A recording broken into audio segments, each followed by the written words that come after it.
Well, that was perfect. With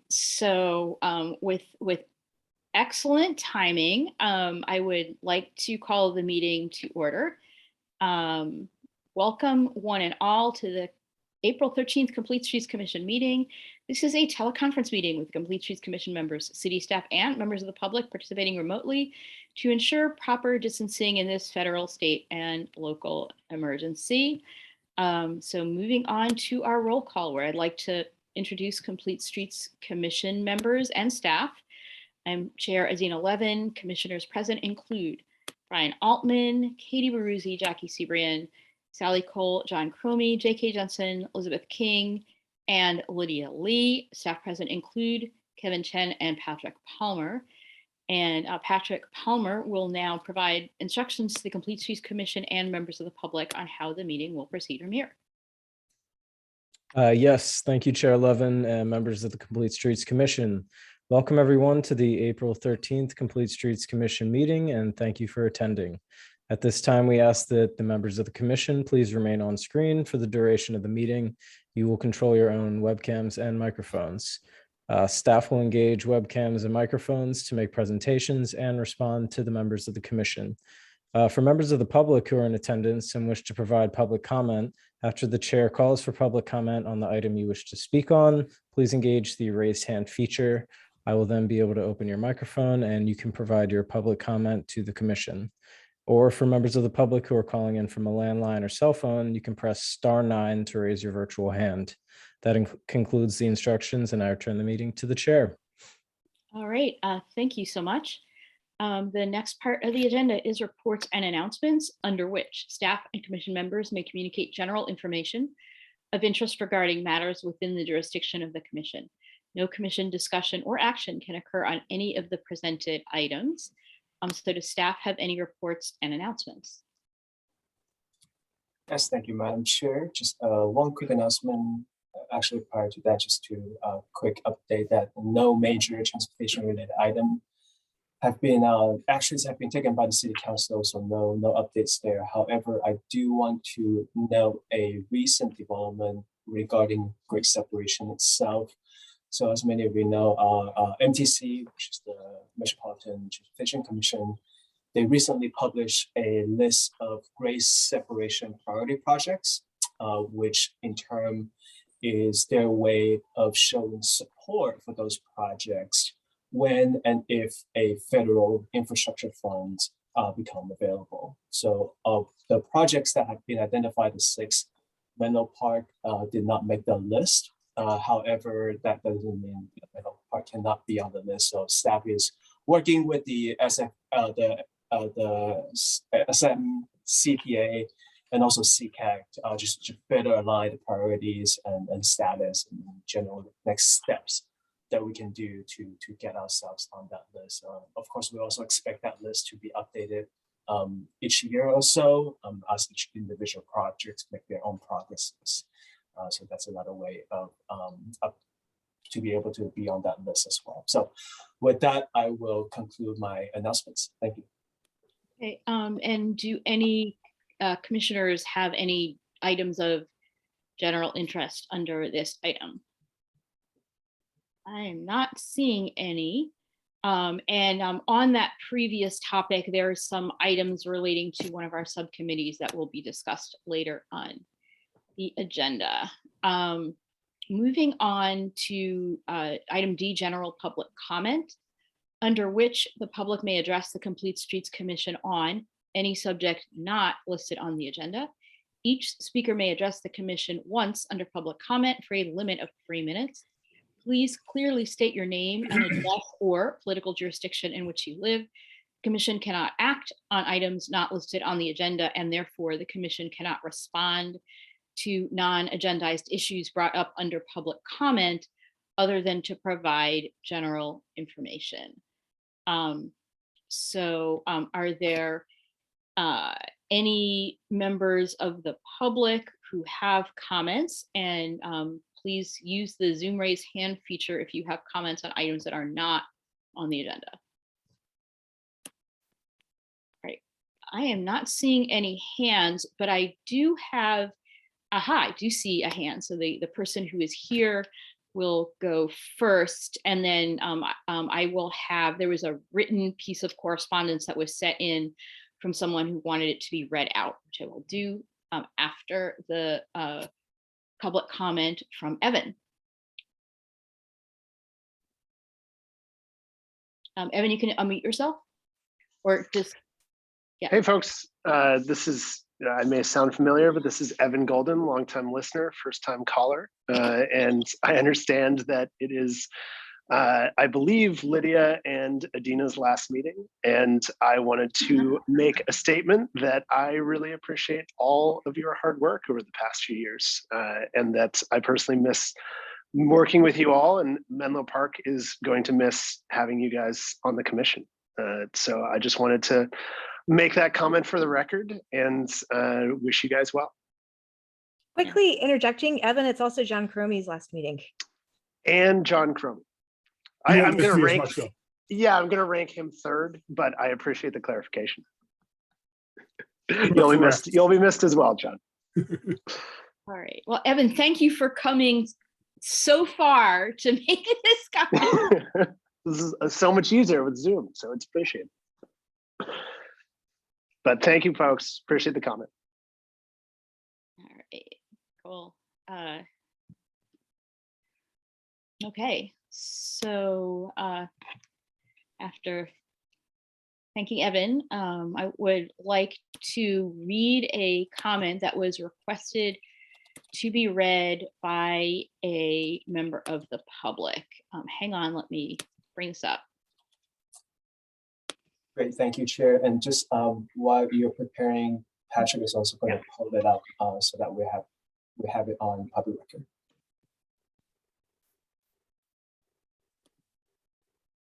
Okay. Kevin, sorry, just confirming, can you see the letter? Is that legible? Yeah, I have a relatively big screen, so it's good enough. But if you can maybe zoom in, get rid of the white space on top and bottom, just to maximize the screen space, that would be great. All right, excellent, to show the pictures as well.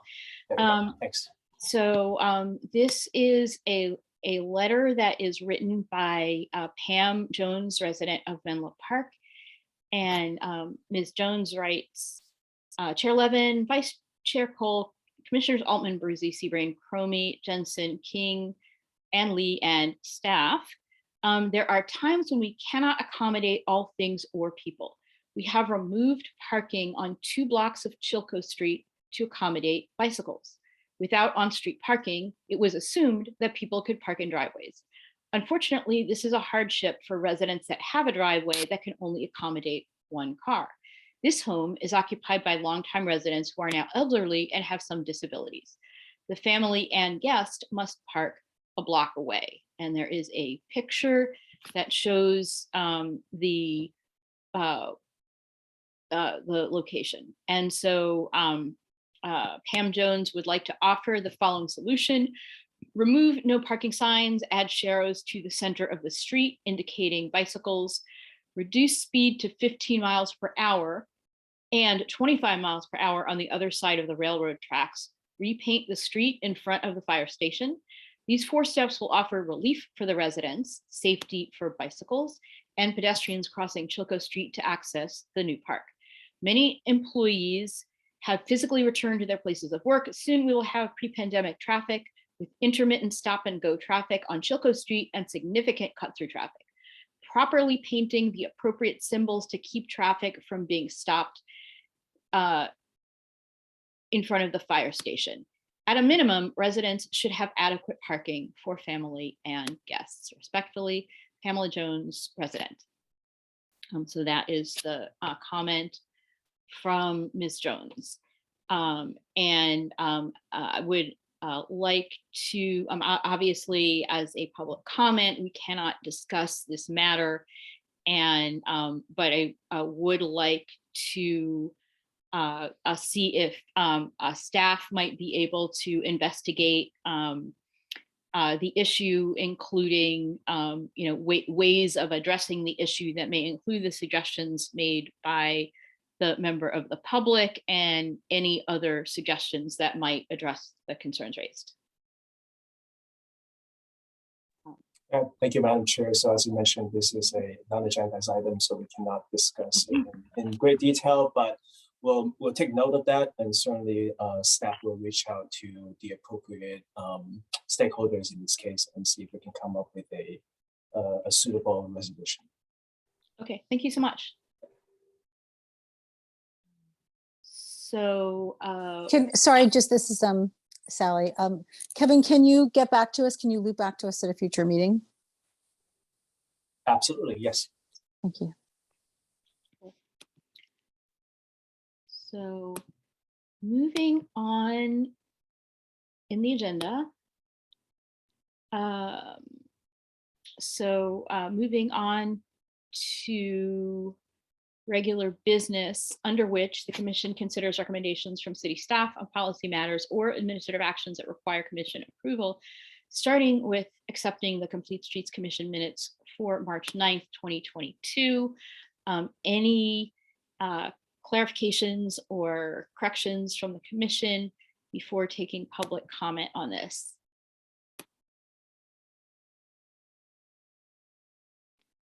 Not seeing any public comment on the minutes from the previous meeting.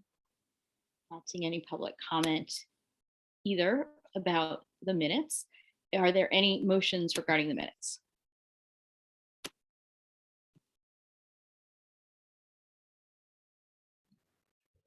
I'll move to approve. I'll second. Okay, can staff help us vote?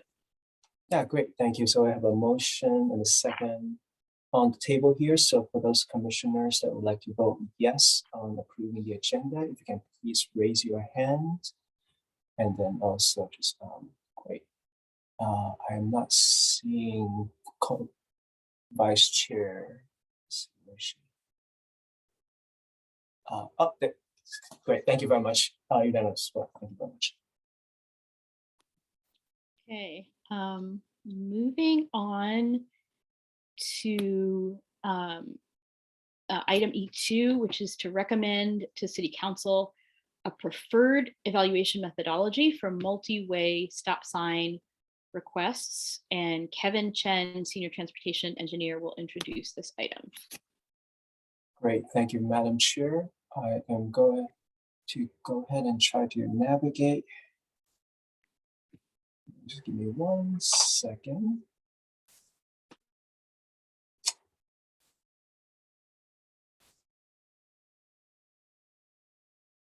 Okay. If I can just have a confirmation from you all that you can see my presentation. Awesome. So some raised hands. Perfect. Thank you very much.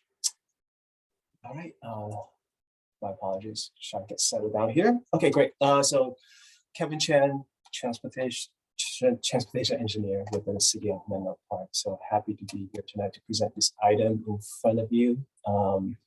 As many of you know, one of the city's multiple tasks is amongst one of them is to evaluate transportation-related type of requests for the county. And one that we get quite often is the request for a multi-way stop sign. Essentially, it's another way of saying always stop. Typically, it will come in the form of an existing intersection that is stop control on the minor street where the major street is free-flowing, and then usually the request will come in where a resident would like to have a stop sign on the main street as well. Thus, the term multi-stop or a multi-way stop or always stop. Anyways, tonight's agenda is not to approve any particular items, but rather to discuss some of the possible guidelines that goes into the evaluation of those requests. So I'm going to go ahead and start my presentation with a quick rundown. Essentially, we're going to go over the background of where we are to date, some of the evaluation methodologies that I'll be sharing with the commission, followed by a recommendation that staff is proposing for your consideration, and of course, the next steps that are necessary to bring this forward. So as I mentioned before, we typically get requests from residents that would like to see an always stop at a particular location. Typically one, could possibly be two, depending on the scale of the request. Generally speaking, we will then take that into consideration by collecting some data. Typically involves vehicle, pedestrian, bicycle. We'll also look at collision data, speed data, etc. That is available to us. We'll then include that into a set of evaluation guidelines, which I will talk about a little bit later on. After the evaluation, if a new stop on this major street is warranted, then we'll bring that request to the commission for your feedback, which then will ultimately go to the city council for approval. The list to your left right here is a list of current location requests that we have citywide. Constantly gets updated sometimes, but we do have quite a few locations, as you can see here. So briefly talk about the methodologies in order to evaluate whether an intersection is qualifying for an always stop. Staff relies on the current practice is to look at what we consider to be the manual of the MUTCD, section, specifically section 2B.07, for those that are interested in reading the language verbally as well. Generally speaking, there are two sets of criteria that are that this particular guideline is recommending to evaluate. There's the quantitative and there's the qualitative. Quantitative typically looking at the number of collisions, volumes for that particular intersection, generally the delay at that location as well. And delay typically relates to the minor street because those are the ones that are being stopped at the intersection. In addition to those quantitative ones, there are qualitative criteria that we can look at to support the installation of a new always stop. You can look at sort of the transition phase. Typically, that means if a intersection is set to have a signal, but maybe the signal is not going to come for another few years or so, we can use that as a transition phase. That's what that means. Stops can also be used to alleviate left turn conflicts. So those are your left turning vehicles against your opposing through vehicles. You can also look at it for vehicular and pedestrian conflict, which typically means that there is a crossing that is being conflicted with those vehicles, again, typically on the major street. You could also use it for sight distance. So for example, if a minor street doesn't have the adequate sight distance and there's really no other way of improving it, this could be sort of your last resort. Traffic operation. Oh, there's a question. Sorry, can you define sight distance again? I didn't quite, I really would Sure, like to know yes, exactly. yeah, Thank you. absolutely. Sight distance would be, so this would be kind of, if you are a driver on the minor street, you want to be able to have the adequate sight distance. As you're pulling up to the intersection, you want to be able to look left and look right to see the car is coming at you. And the sight distance refers to the sort of the minimum distance for you to be able to see those cars coming at you without creating some sort of collision. So that's typically based on the speed of the roadway on the major street. So the higher speed, typically the longer distance you require. So that's. Thank you. Thank you for that. So one of the main reasons why we are here in front of you tonight, besides the fact that we have quite a few requests in the books, is the fact that the MUTCD from a federal level is getting an update. And here is a brief timeline for that update. Essentially, there is a set of proposed amendments that are being recommended. It's going through the approval process right now with the anticipated adoption date of 2022. So it is not, while it's not that far away, we do see that there is a desire, at least, to see if there's a desire to look at those recommendations and then see if we want to adopt them ahead of time. Now, I will say that these sets of rules are not finalized; they won't be adopted. But we do hope that the final version won't be too far, too different from what is being currently recommended right now. So here's a table that shows those criteria that I mentioned a little bit earlier, the current practice, which is the column in the middle, and then I can go into the details later on if there's a desire. But really the column of interest here is the third column, which is the summary of the recommended amendments.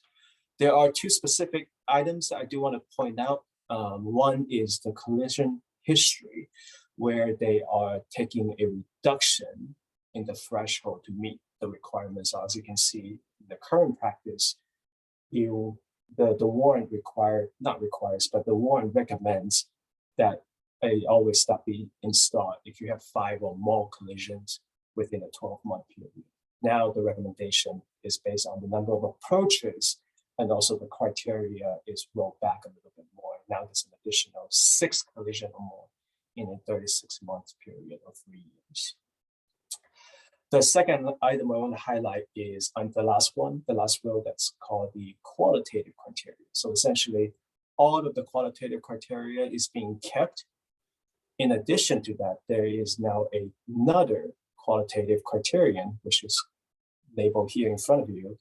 Verbiage is essentially improving pen and bike movement. So really broad, obviously, which then goes into sort of our next slide, where we are really at the meat of this item specifically. So as I mentioned before, there are 2 specific recommendations that we're seeking the Commission for your feedback tonight. First and foremost would be whether or not there's a desire for the city to adopt this recommended amendments ahead of time. So as I mentioned before, we are anticipating the final adoption to be sometime late 2022. Generally speaking, it will take some time for that document to circulate. So there are some benefit in terms of adopting it right now versus waiting for approximately a year or 2 from now. The second item assumes that the Commission is interested in adopting the amendment is to really define that last new qualitative criteria. As I mentioned before, it is to improve pet and bike movement. However, the terminology right here really doesn't give enough definition. So that's why staff is in front of you tonight with a couple of recommended thresholds, if you will, and then hopefully get your feedback. So the two thresholds that we are proposing is that we are considering a particular intersection to qualify for this criterion if it serves more than one user group. So for example, students, seniors, commuters, so all those type. And of course, using an example of an intersection, let's say Willow and Gilbert. I'm sorry, that's not the song. The one example that I mentioned in the staff report was Gilbert and Polk. So we know that it does serve students, right? But there's some additional data that would be necessary to see if it serves other user groups. And of course, we want to evaluate to see if it only serves one user group. Then the second bullet point right there is saying that we want to make sure that that particular location is on a primary route. For example, typically if you're looking at, say, a safe route, you want to make sure that the particular intersection is on the route of the primary. And of course, there's some, we can certainly get into what exactly is a primary route, but then that would be sort of the definition that we're proposing here. So just to briefly go over the next steps before I conclude my presentation, I do want to mention that since the publication of the staff report, we did receive a total of 3 feedback, 2 via emails and 1 via phone call.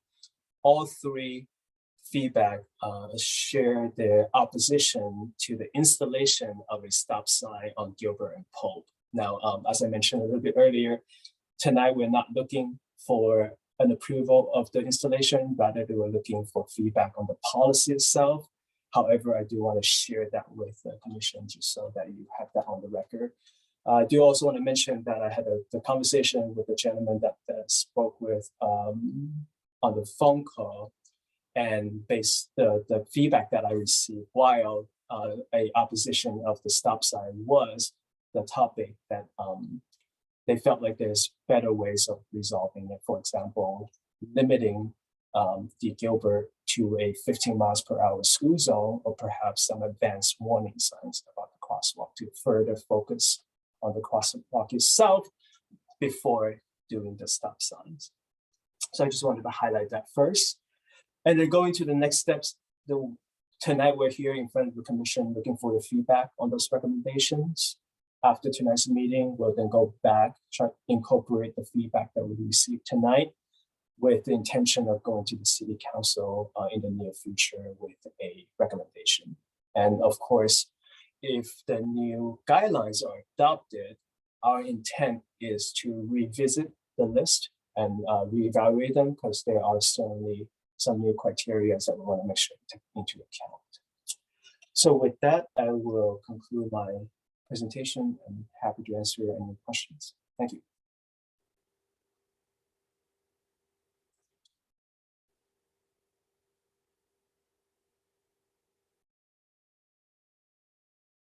Chair, if you're speaking, you're muted. All right, so first we'll take questions from commissioners and then take comments from members of the public, and then bring it back to the commission for discussion. And will staff be looking for motions of recommendation before we are done? Is that what? Yes, absolutely. Terrific. Yes. So I see a few commissioners who have hands raised. Commissioner Lee. Hey, Kevin, can we go back to the chart, the table that shows like the actual criteria for stop signs? Right. Okay. So just as a general observation, I find myself being shocked that you need more than 5. The current guidelines is more than 5 collisions in a year. I mean, that just sort of on its face just seems shocking. So, you know, the current recommendations as listed seem very modest, I would say. And I feel like, you know, so on the face of it, my, you know, like, yes, of course, we should, you know, we should advocate for more flexibility on the part of staff and in terms of determining, you know, the appropriateness of these 4-way stops. One sort of overarching comment is, you know, the city in the past has, I believe, formally adopted Vision 0 at one point, saying that that was their stated, you know, like goal. And, you know, Vision 0 is about like no collisions, right? So, you know, the fact that we are still looking at, you know, you have to have greater than 5 collisions in 12 months or 30, you know, 6 and 36 months, that still seems like, you know, how does that, can we use Vision 0 at all to as a guiding force in, you know, coming up with appropriate recommendations? Is that something that the staff has thought about at all? Yeah, no, definitely. And I think sort of historically speaking, the guidelines are a little bit high. The standards are a bit high, even with the new recommendations. I certainly recognize that. So one of the things that we are, because of the fact that the always stop, typically we want to make sure that the installation of the stop itself is warranted, because while a stop does create a few benefits, there's also some drawbacks to having a stop sign, or at least in the context of the whole system, not just by itself, in the whole context of the system. So that is certainly something that we want to make sure that we evaluate whenever a request like that comes comes in as well. But to the point of using Vision Zero, I think that is something that we can definitely consider to see how that comes in and how that merges with the current recommendation. So that's good feedback right there. Okay, and then one more question. I don't see anything about the amount of speeding on streets as a consideration at all, because even though I'm not saying that stop signs are the best way to control speeding. It is true when you have a long stretch, like I'm thinking of Gilbert in particular, where you have or Bay Road, for example, right? These long stretches, the wide roads, there's no stop signs.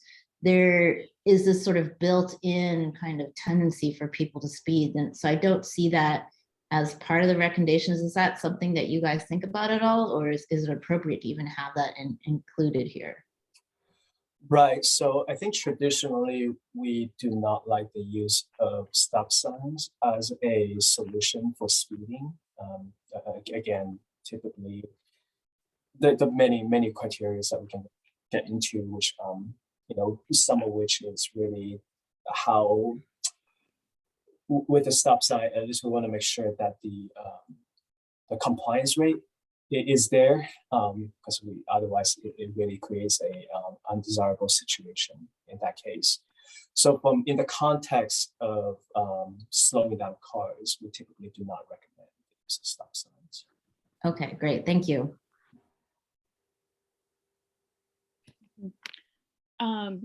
Commissioner Seabran.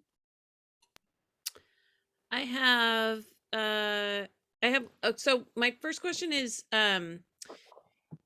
what is there a reason that we're looking to adopt new standards before these other standards are chosen? So that's like part of it is why we're doing it before these other standards are set. But tangential to it is like if we adopt a standard that is below what they create, I assume we have to meet what they create. And so we're just looking for whatever ways that we might exceed what they have or just get to it earlier. That's my question. Right, yes. So certainly I think one of the reasons why we're bringing this in front of you tonight is that sort of there's a general recognition that kind of going back to the list of locations that I've shown in the second or the third slide, that a majority of those locations, if not all, would not meet the warrant. However, we also recognize that there are some additional needs out there that are sort of beyond the criteria. Because again, while the criteria are great to have, the standards that sometimes are being set are not necessarily geared towards a city like Menlo Park. So what we see as an opportunity here is, and especially on the collision front, and also sort of those qualitative criteria front as well. So we see this as an opportunity to perhaps morph the criteria into something that is more suitable for a city of our size. So that's one of the reasons why we're presenting that tonight in front of you. And then, yeah, so hopefully that answers the question. All right, thanks. Commissioner Cromie. Thank you. As far as like metrics of success, like I appreciate the concept of Vision Zero, but it sounds to me a little bit like sort of a political slogan. When you talk about failure analysis and rates of failure incidents, nobody talks about zero because it's not theoretically possible. We talk about how many nines of confidence you have. Like, are you 99% sure? Are you 99.9.9999? And how many nines you have there's actually a whole like statistical science behind that. And so there might be, while this doesn't preach well from the city council to get, public approval, behind the scenes, there might be another metric that's related to intersections need to have a certain degree of reliability in terms of not causing an accident. So we, if there are 50,000 vehicle interactions in the course of a year, And, or I mean, to make the math up off the top of my head, it's, you know, if there was 100 vehicle interactions in the course of a year and there was one accident, that would be a 99% reliable intersection. So if you take 1,000 vehicle interactions and one accident, that would be 99.9, then you can extend it out. And so you could come up with some metric that says something like, for every 10,000 vehicle interactions, we allow one accident. And that would be a metric that would be a little bit more attainable as far as mathematically proving that, yes, we've hit that bar, or no, we haven't. It's kind of borrowed from aviation, but I think that's a really, since they're very concerned about safety, that's a good, like, it would be something that Kevin could actually have a formula and say with, you know, with confidence, this intersection is 97% safe, and that's not good enough. In our city, we need 99.99% safe. So anyway, that would just be, that'd be another way we could go with that. Thanks. Commissioner Altman. Yeah, thanks for the presentation. A couple of questions, just backup questions. What's a warrant? What's a warrant mean? When the police come and search your house. Yeah. Hopefully not. Why are you so worried about that right now? Not quite that dramatic. Yeah, so the term warrant is just sort of an industry term, if you will. If you look at the context of the request itself, it just means whether or not it qualifies for a stop sign. We just like to use the word warrant because recommendation or warrant. Right. So we call it a warrant because those are the terminologies that we have used in the past. You know, in addition to an always stop warrant, there's also a signal warrant, kind of serves the same way. So we call it a warrant, but it's really a set of criteria that you're trying to meet to determine whether or not that particular improvement is warranted or qualified in this case. Okay, so it doesn't necessarily imply action, is that right? I mean, yeah, no physical action, so to speak. I mean, if the request is warranted, then obviously we'll go out and do the installation. Okay. But in the context of what we're trying to develop here, a warrant just simply means, you know, a set of guidelines that we're trying to see if it's achievable. On the other hand, if we said safety was more important than delay, for example, especially around schools, this doesn't prevent us from doing a forced stop-in in place in front of a school, right?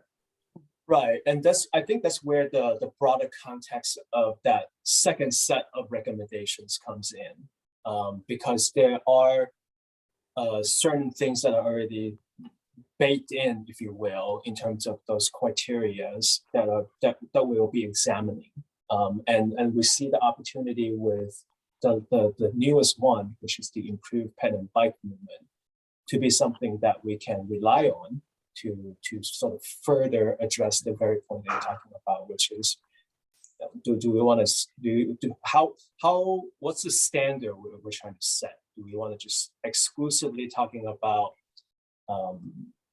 particular user groups? Do we want to talk about multiple user groups? So that's where that second set of recommendations. There's nothing that prevents Menlo Park for applying its own standards as it relates to maybe the TMP or whatever, as more precise criteria than the FHWA.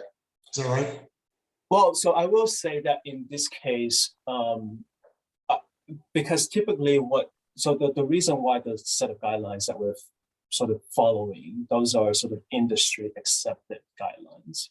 So if we want to veer away from them, I think from a policy standpoint, we want to make sure that we share that with the city council, which this project will go to the city council. So if tonight, if the commission collectively believes that perhaps we should, further restrict the criteria, whichever way it goes, those are the feedback that we're looking for, which we will then roll into a final set of recommendations. Yeah. But some of the measures, like in the TMP or some other places, are like Vision Zero, whether it's statistically significant or not, are much stricter than these, right? In the TMP itself? Yeah, or just generally, like take Vision Zero, whether it's vision zero is pretty clear. It's zero, right? Whether it's statistically significant or not, which is a good point. It's stricter than this, right? Yeah, definitely. I mean, so this is kind of a high level measure where Menlo Park could have stricter measures and apply those stricter measures to actionable items from the community. Is that right? That is something that we can work towards, yes. Work towards, or? By working towards, I simply mean, we go through sort of the sequence of providing the recommendation and ultimately getting the approval from the city council. Yeah. Thanks. All right. And I'm going to insert myself into the stack before taking comments from members of the public. So I have a question about the process that would be followed under the new criteria. So under the new criteria, if there was a request for an always stop and staff observed that there's a need to improve pedestrian and bicycle movement, it's used by people walking and biking for a variety of goals, is that something that then the next step would be for staff to implement the change? Is there any process? Does it come to the commission? Does it come to council? Like what is under what process would that new standard be followed?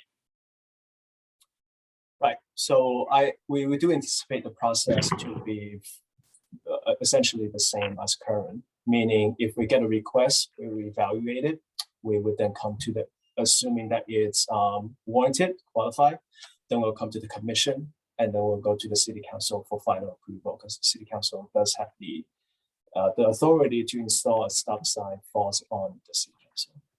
Okay, terrific. Thank you very much.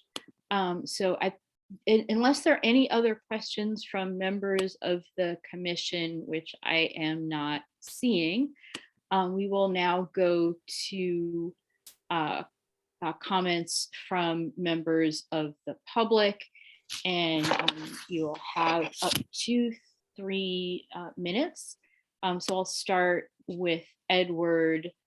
Edward, please introduce yourself, including how to pronounce your last name. I assume that's me, Eduardo. Okay. Eduardo. Okay, thank you. Yeah, no, I'm just trying to clarify. So you can pronounce my name any way you want. If you want to do it right, it's Eduardo, but whatever. So thanks very much for having us here. Appreciate it, and thanks for all the work you have done. At the end, I would love to understand a bit better what the impact of the changes are, because I didn't really understood the 2 bullets that were described. But maybe I would like to give some feedback on the existing tables. So I have 3 minutes. I assume there's a clock ticking somewhere, but I don't see it. So I'll go quickly.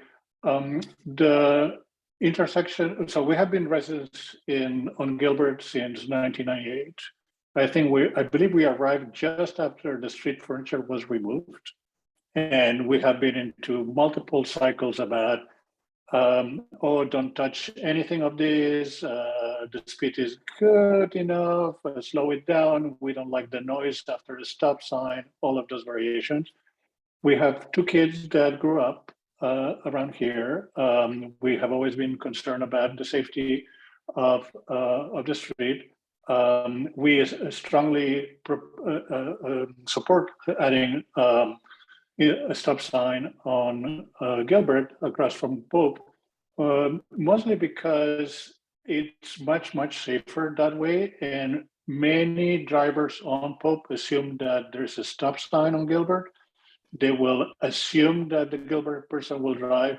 They will be mistaken, and there's going to be an intersection or almost missed, or or worse things, right? So, so several comments here. One, the schools involved in that intersection include the international school. That's a very important addition. It's a hard left turn in there. The traffic is very peaky at drop-off time.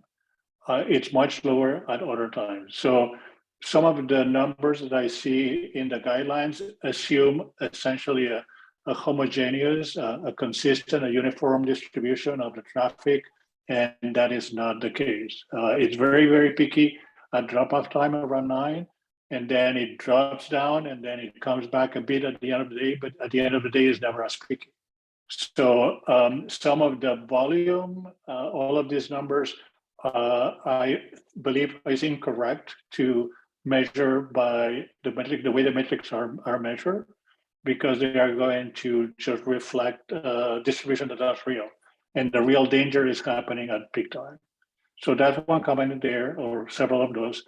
On the collisions per year, besides the fact that it's already a very high number, my understanding is that that's reported collisions per year. And that's a very different than actual collisions, and certainly different than almost collisions. So near misses.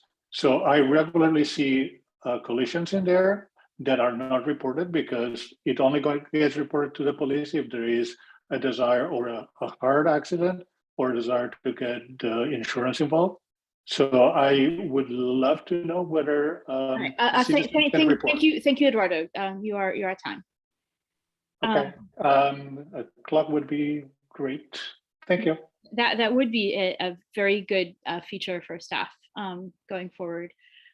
So the next person with a public comment is Amit Paka, and please correct my pronunciation if that is needs correction. Hi, can you hear me? Mm-hmm. Yeah. Hi, everyone. A quick intro. My name is Amit Paka, and I'm trying to see if I can put my video, but I'm guessing not. I live on Gilbert, and just a few houses from Pope, and I can see the Pope kind of junction from my house. I wanted to call in to voice my support for the stop sign at Pope and Gilbert. I think a couple of reasons that make it more acute need. The first one being that it falls at the conjunction of two schools, not just Laurel, but also the Silicon Valley, like school that's at the left that I think was just mentioned by Eduardo. And so that increases traffic a lot at certain times of the day. And one of the challenges is, while there might be collisions that might be just stats, I think these collisions might involve kids, and that might make it a more acute problem. I think even if you have 5 of these collisions, if they involve kids, that might be a bigger problem. The second comment that makes it more acute, I think it falls in this stretch on Gilbert that is a very long stretch that people typically gun their cars, and it's a speed trap as they go from the last stop sign all the way to Willow and back. And so typically you see a lot of folks who are speeding, and I think ideally it would have been good if the speed limit was lowered, as was mentioned in one of the comments, given it's a part of a school zone. But that makes it more likely that heavy cars, heavy vehicles actually go through this route at a very high speed. And there have been, as was mentioned by Eduardo, a lot of near misses that are not really documented that I see pretty regularly. And so I wanted to pause there, and that's the only comment. The need for it is a whole lot more acute because of these two conditions. Thank you so much. And the next public comment is from Sarav Bhatia, and please correct the spelling of your name if it needs correcting. Go ahead, Sarav. Yeah, thank you very much. Can you guys hear me? Mm-hmm. Yeah. Awesome. Yeah, so I think just to kind of, second and third what Eduardo and Amit just said, I also live on Gilbert, and actually on Gilbert and Laurel, so on the other side of the intersection than Eduardo and Amit. And I really don't have much to add except, just sort of reiterate the fact that, a stop sign on Gilbert and Pope, in my opinion, is very necessary, because there is just a fatality at risk to happen. And the fact that we're not taking this seriously enough in terms of implementing speed limits and the fact that it's within the school zone, I think this is something that we should probably take seriously. And I really don't have any much more to add except just sort of iterate what Eduardo and Amit have just said. So I'll give my time back. All right. Thank you so much. And I see another member of the public who would like to speak on this matter. Dan, do you want to go ahead and speak? I see that Dan has put his hand down and has a hand raised again. So Dan, you can go ahead and speak. Yeah. Sorry, I was just trying to figure out how to unmute myself. Hi, everybody. Dan Moriello, also on Gilbert. I just want to add a little bit of color commentary on the minimum 5 accidents per year metric that I saw a bunch. Folks talked about, yeah, that feels too high. To me, it feels like an intersection that has 5 or more accidents per year feels shockingly dangerous to me. And the fact, especially when you take into account reported accidents and near misses aren't counted in that. So if something gets up to be that high, it's got to be incredibly dangerous. And so really, when we think about the kinds of intersections that we want, I think that that's a really unreasonable metric to be holding ourselves against. It needs to be really very much revisited. Just some color, frank commentary from a member of the public here. That's all I want to say. All right, excellent. Thank you very much. And are there any other members of the public who have not yet spoken? Feel free to raise your hand. And if not, I will bring this back to the commission for discussion and potential motions. And if staff can remove the helpful timer, and we can return for commissioner comments. Commissioner Lee. Hey, so Kevin, can we go back to the chart, the table again? I just find it so useful to actually see that, because that's what we're kind of talking about here. I'm just putting this out there as a kind of a place to start the discussion. I'm not saying it absolutely needs to be this, and I'm just kind of reacting to what we've heard from the public commentators already, and my own kind of what would make sense. So I appreciate what John Cromie said about wanting to, realizing that 0 may be, impossible, right? So, but I'm wondering, if we are considering Vision 0 as a goal to strive for, without saying we absolutely have to hold ourselves to that in every possible way, I'm wondering whether instead of, greater than 5 and 12 months, we just, is it greater than 2? Because 1 could be a fluke, but 2 indicates some level of seriousness, especially if we're talking about just reported accidents. I mean, I think we all know, that people don't report accidents for all kinds of reasons, right? It gets messy, there's insurance, there's police, right? People's tendency is to not report accidents unless it's really serious, right? So I'm wondering whether bringing down those numbers to say, 2 in 12 months and greater than 6 in 3 years. And the 3-leg one might be 1 in 12 months or something like that. Again, sort of this idea that, or 2 as well, the idea that 1, it might be a fluke, but 2 reported accidents suggest some level of seriousness. And then for the qualitative criteria, what staff is saying about, 2 user groups involved. Kevin, I think that was on another page, right? What is it? More than 1 user group present. Okay, so I have a little problem with this because, I am getting to the age where I am going to be a multiple category, right? Like I'm going to be a student. I'm going to be a commuter, and I might be a senior on a bike, right? Or some combination of that. Like, I think it's more important to think about the mode of transportation rather than the user group, right? So it would be more straightforward from my standpoint if this overall bucket is about looking at improving bike and pedestrian movements at the intersection. Can we just say something as straightforward as this is a major pedestrian or bike route, and not worry about like what type of user group is represented by the pedestrians and bicyclists? So if we just say it's a major pedestrian bike route, it could be like it's a major pedestrian bike route for school children. It's a major pedestrian bike route for commuters. It doesn't really matter who those people are. It's just an important bike or pedestrian route. That's I think that would just make it more straightforward rather than trying to slice and dice it, in this way. But okay, that's just my starting point for a conversation. So I'm curious to see what other people have to say. All right. Excellent. So moving on to Commissioner Brucey. Okay, so I'm gonna lower my hand so I don't forget to do it later. No, I'll do it later.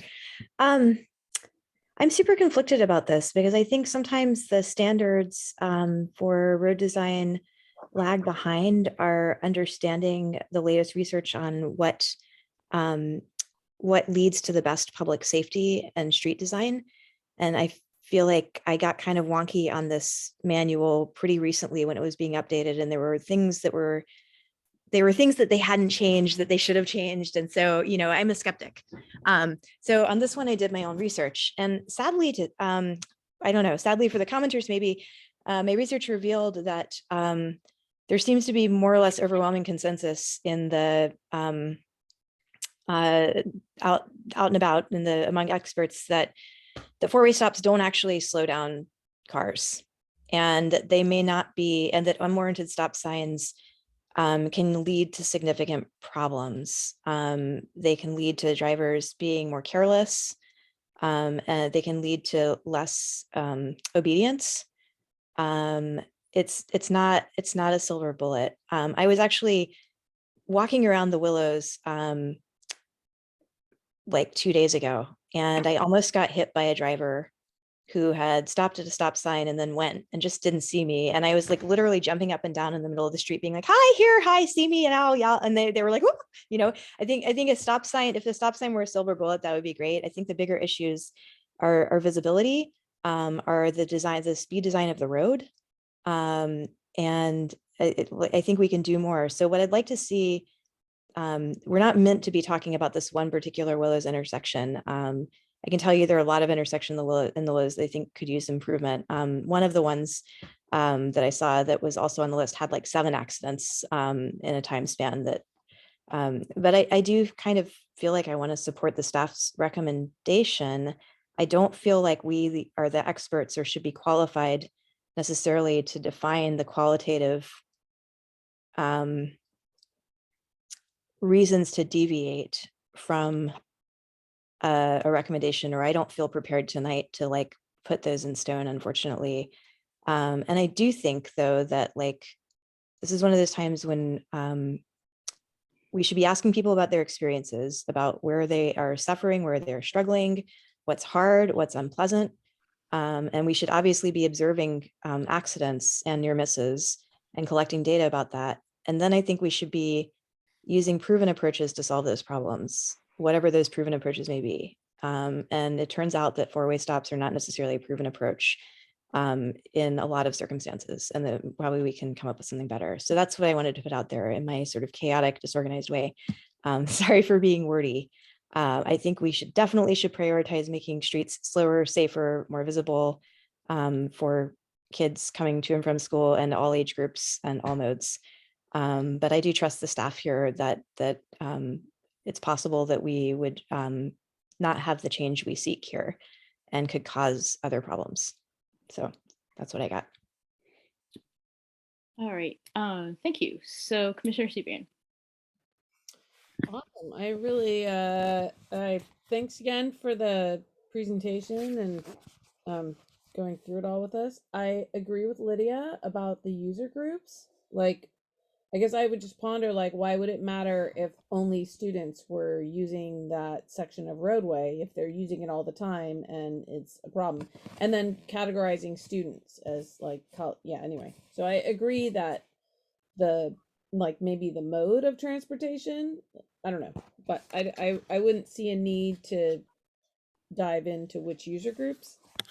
I had kind of a question about this idea about the new guidelines that are coming from above that would include the improved bike ped movement, which I'm all for. I think that's a great idea. My question is, like, could you use that? So as an example, a stop sign, a four-way stop request on the list that was on middle. Like, I'm not saying this is a thing. This is just the place I'm thinking of. That, like, there's a request for a four-way stop, which would then result in cars on middle having to stop. So if you are creating a situation where cars on middle have to stop, could you use this improved bike ped movement idea of the multi-stop to just flip the stop sign and make San Mateo and make one part, you see what I'm saying? So could you use it to move the stop sign so that the quieter street, if it has a lot of bike ped movement, has the through, and that would have the effect of making the car, I feel like it would make the stop sign more likely to be utilized because you never know what's coming down the side street. And also I find that bikes so routinely run four-way stops that they run slower when there's a lot of bike traffic because cars have to wait to see if the bike's going to stop before they go. And so I agree that they aren't always the kind of panacea we want them to be. I think, Jackie, you had a question a couple of sentences ago. Can you restate the question? Or did I not track that? Well, the question was if you could, like, if we use the improved bike ped movement, if you have that as one of your qualifications, and a neighborhood comes to you and says, hey, we noticed this problem and it's hard to get across the street because traffic moves fast and there's a lot of it. Could you look at that qualification and be like, we hear your thing for a stop sign. We think we don't need four. We just would like to now switch that. We don't want to put in a four-way. We're just going to switch who has to stop, which would alleviate the problem, but without creating a four-way stop. All right, yeah, so the question for staff, are there circumstances where flipping the direction would be a useful treatment or not? Right, thank you for that question. So I would say that's probably, certainly, I think something we can evaluate, just kind of thinking of it conceptually. I think it still presents the same set of problems that I stated a little bit earlier, and also Commissioner Brucey stated a little bit as well. I think this has more to do with how the drivers on the major street is behaving relative to the environment around them. So I'm also going to use this opportunity to maybe touch on a few points that were touched beyond a little bit earlier. I think, first of all, I want to start with the observation of one of the commenters about the volumes being more evenly distributed as one of the criteria, and he is absolutely correct. I think that is one of the quantitative criteria, was that a stop sign is better suited for a location where there is consistently high enough volume. And this really has to do with the obedience of the stop sign, as a couple Commissioner Brucey mentioned as well. So those are the type of things that we certainly want to consider. And really, I think this all groups back into one conversation, really. At the end of the day, from SAS's perspective, we want to acknowledge that there are certainly the benefit of having a stop sign relative to those conflicting movements. And that's where the improved pet and bike movement kind of comes in, because obviously it will have some improvement for those specific cases. However, if those specific cases are only 10 minutes or 15 minutes or 20 minutes out of the day, versus a stop sign is being enforced 24/7, at some point, kind of those adverse effect comes in, and I think that's where staff is trying to balance the two. And so to the point of user groups versus modes, I think because of the fact that it's improving pet and bike movement, I think the mode is already focused on pet and bike. What we're trying to do, at least with this particular criterion, is figuring out at what point does a stop sign make sense. So again, if it's a single user group, chances are it's probably going to get those user groups are going to use that for a particular time of the day. So say 15-20 minutes out of the day.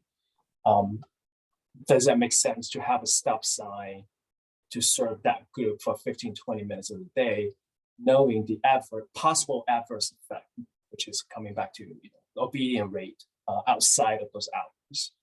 Because certainly I agree that for that 15-20 minutes, when you see a lot of cars, a lot of bikes, a lot of pedestrians, you certainly will pay more attention. However, outside of those time, you start with sort of, for lack of a better word, autopilot mode, where kind of what Commissioner Brucey experienced, right? Just wasn't expecting that. Mm-hmm. So those are the can I things ask that we balance. Okay, so clarifying question about that, and then I have a couple of comments, and then we'll take other people in the queue. Where there is a peaky pedestrian and bicycle use pattern, whether it be for students going to school or any other use, what treatment would be used for issues that were very peaky that would not be a stop sign? Right. So that's certainly a great question there. So for example, there are certain things that we can put in to kind of highlight the crosswalks. So for example, the conversation that I had with the residents that spoke, one of the things we can further highlight the crosswalk, make sure that it's properly seen. We can also try to lower the speed limit. So again, for the lack of a better example, if we use Gilbert, perhaps we establish a 15 miles per hour zone for that area. Would that solve the problem? So those are things that we could explore. From a physical infrastructure standpoint, perhaps we can raise the crosswalk, although I know some of our partnering agencies or entities might not necessarily like that idea very much, but that certainly could be an option as well.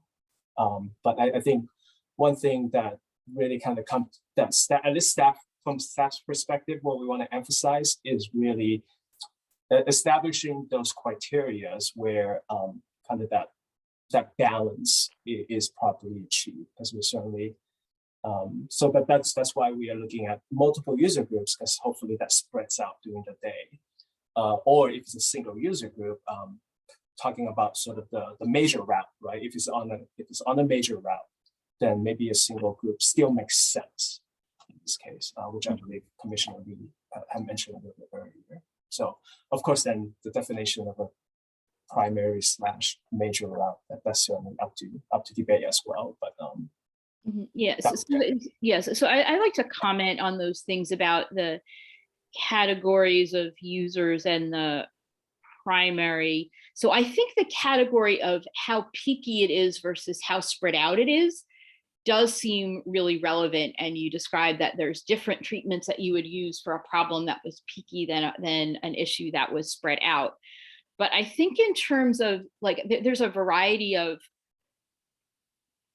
questionable things about different categories of users. So one of those intersections I just walked by this evening, and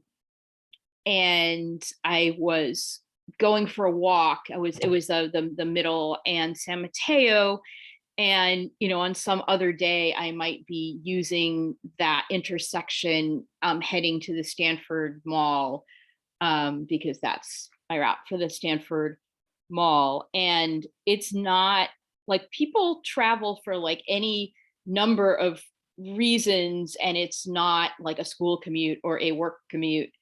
So that seems a little narrow, and I think that the peakiness versus the spread outness of the problem seems more relevant. I also have a concern about the primary route, because what that raises to me as a question is, let's say that you have children who are going to school or people who are walking to Trader Joe's or something, and people take multiple routes because of where they start and how they want to be going.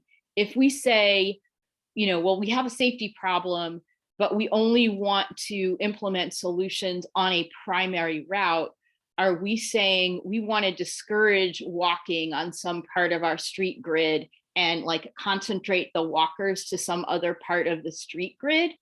I think in the areas and neighborhoods that we're talking about, like, I don't think that's necessarily good public policy to try to concentrate where people are walking and biking, but have it be safe for people in general. So I'm not sure I'm so thrilled about that primary route category. I'm not sure what to do about it though. And then lastly, in terms of going back to Commissioner Cromie's comment about, can we have a different kind of metric for the number of collisions? I have a comment, which is that's really, one, it's intriguing. Two, I think in terms of the, vision zero is like on the one hand, like zero is a very, very high bar. On the other hand, when you're talking about like using the analogy of aircraft and you want airplanes falling out of the sky exceedingly rarely, I think it is reasonable and realistic, looking at what other places around the world, to have a standard where people being hit by drivers is very rare. And in our American society, where we have like 40,000 fatalities or something per year, we are like far too tolerant of lots of people getting killed and seriously injured. So the question I have for staff on this is, do we actually have the latitude, and would it make sense to have, like, rather than collisions per year, some other metric? Does that make sense? Yeah, no, certainly. I think, and that's Commissioner Cromie's point about establishing effectively some type of ratio. I think that's certainly something that, if the commission as a whole believes that that's a better criterion, then we'll take that into consideration and see if we can come up with a standard that is better suited than what is being shown in the table.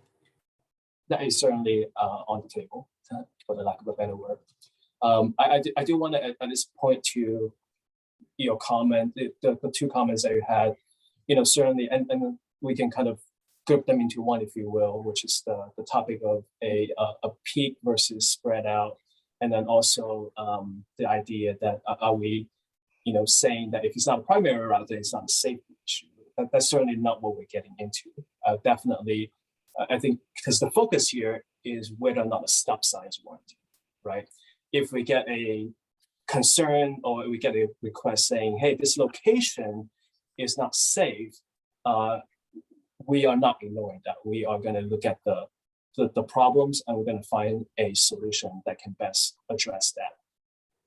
For this particular topic, however, the question then becomes, is a stop sign that solution, right? So if it's not a primary route, then we want to say, again, it goes back to sort of the advantages and disadvantages of having a stop sign for the purpose of this particular conversation. So what we're saying with at least with the topic of primary route, we're not saying that, if it's not a primary route, then it's not our concern. All we're saying here is that we are not looking for a stop sign to be the solution. We'll be exploring other solutions. So hopefully that clarifies it a little bit more, because we are kind of talking about specifically whether or not a stop sign is a solution for this particular issue. Okay. Thank you. And Commissioner Cromie.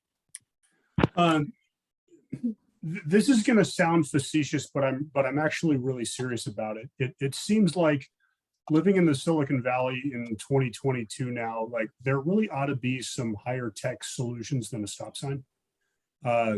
Like why, there are speed signs that when you go above a certain speed, they flash a blue and red to psychologically make you think that there's a cop looking at you.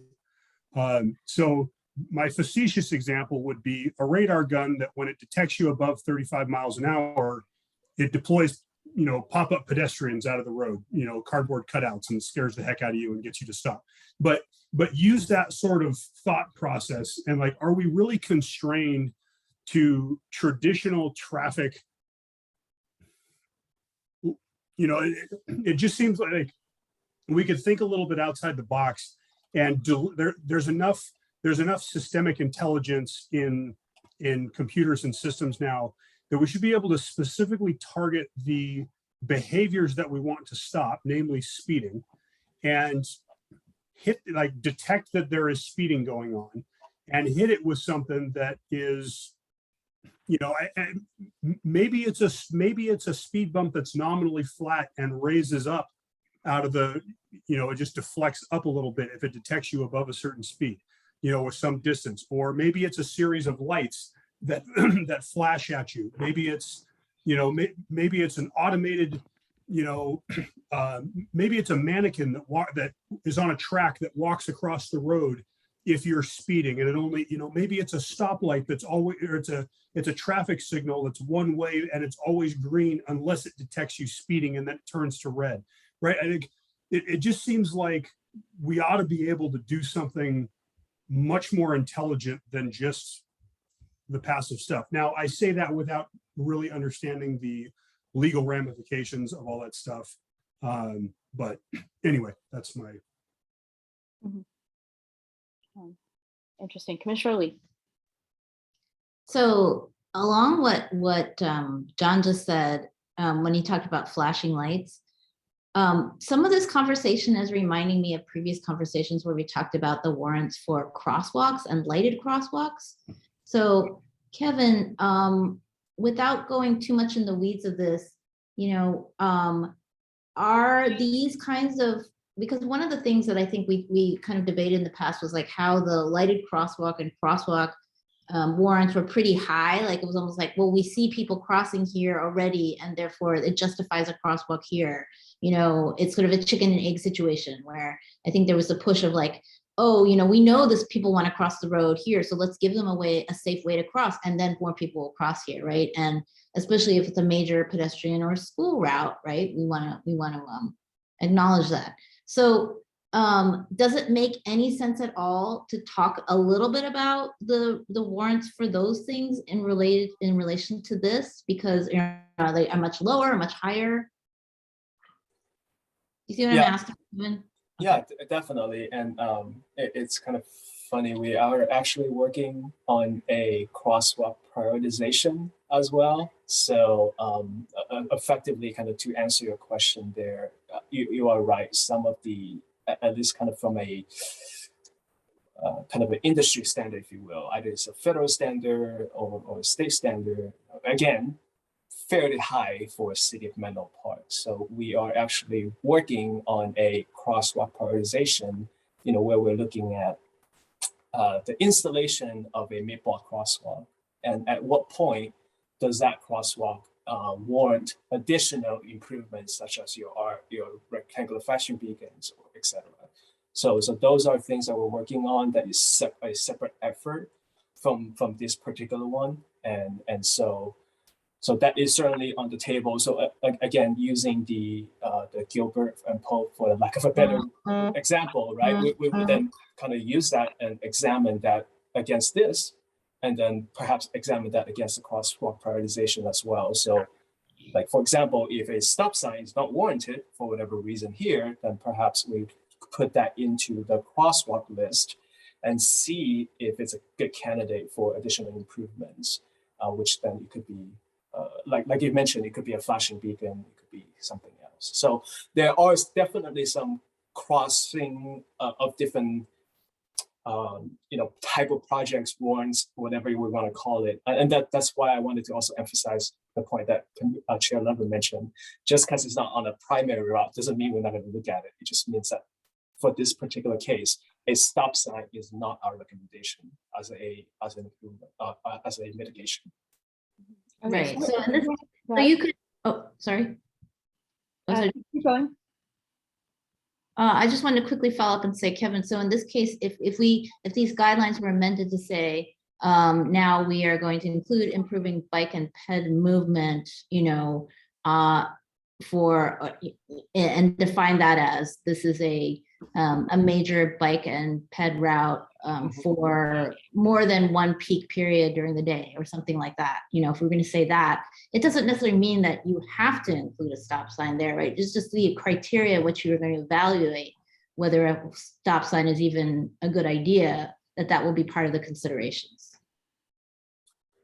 Right, yeah, exactly. A lot of times we have those guidelines because that is a particular ask. So for example, the ask is, hey, can we make this an always stop for this purpose? And then we'll examine that, or be, maybe the conclusion is perhaps a stop sign is not the best solution.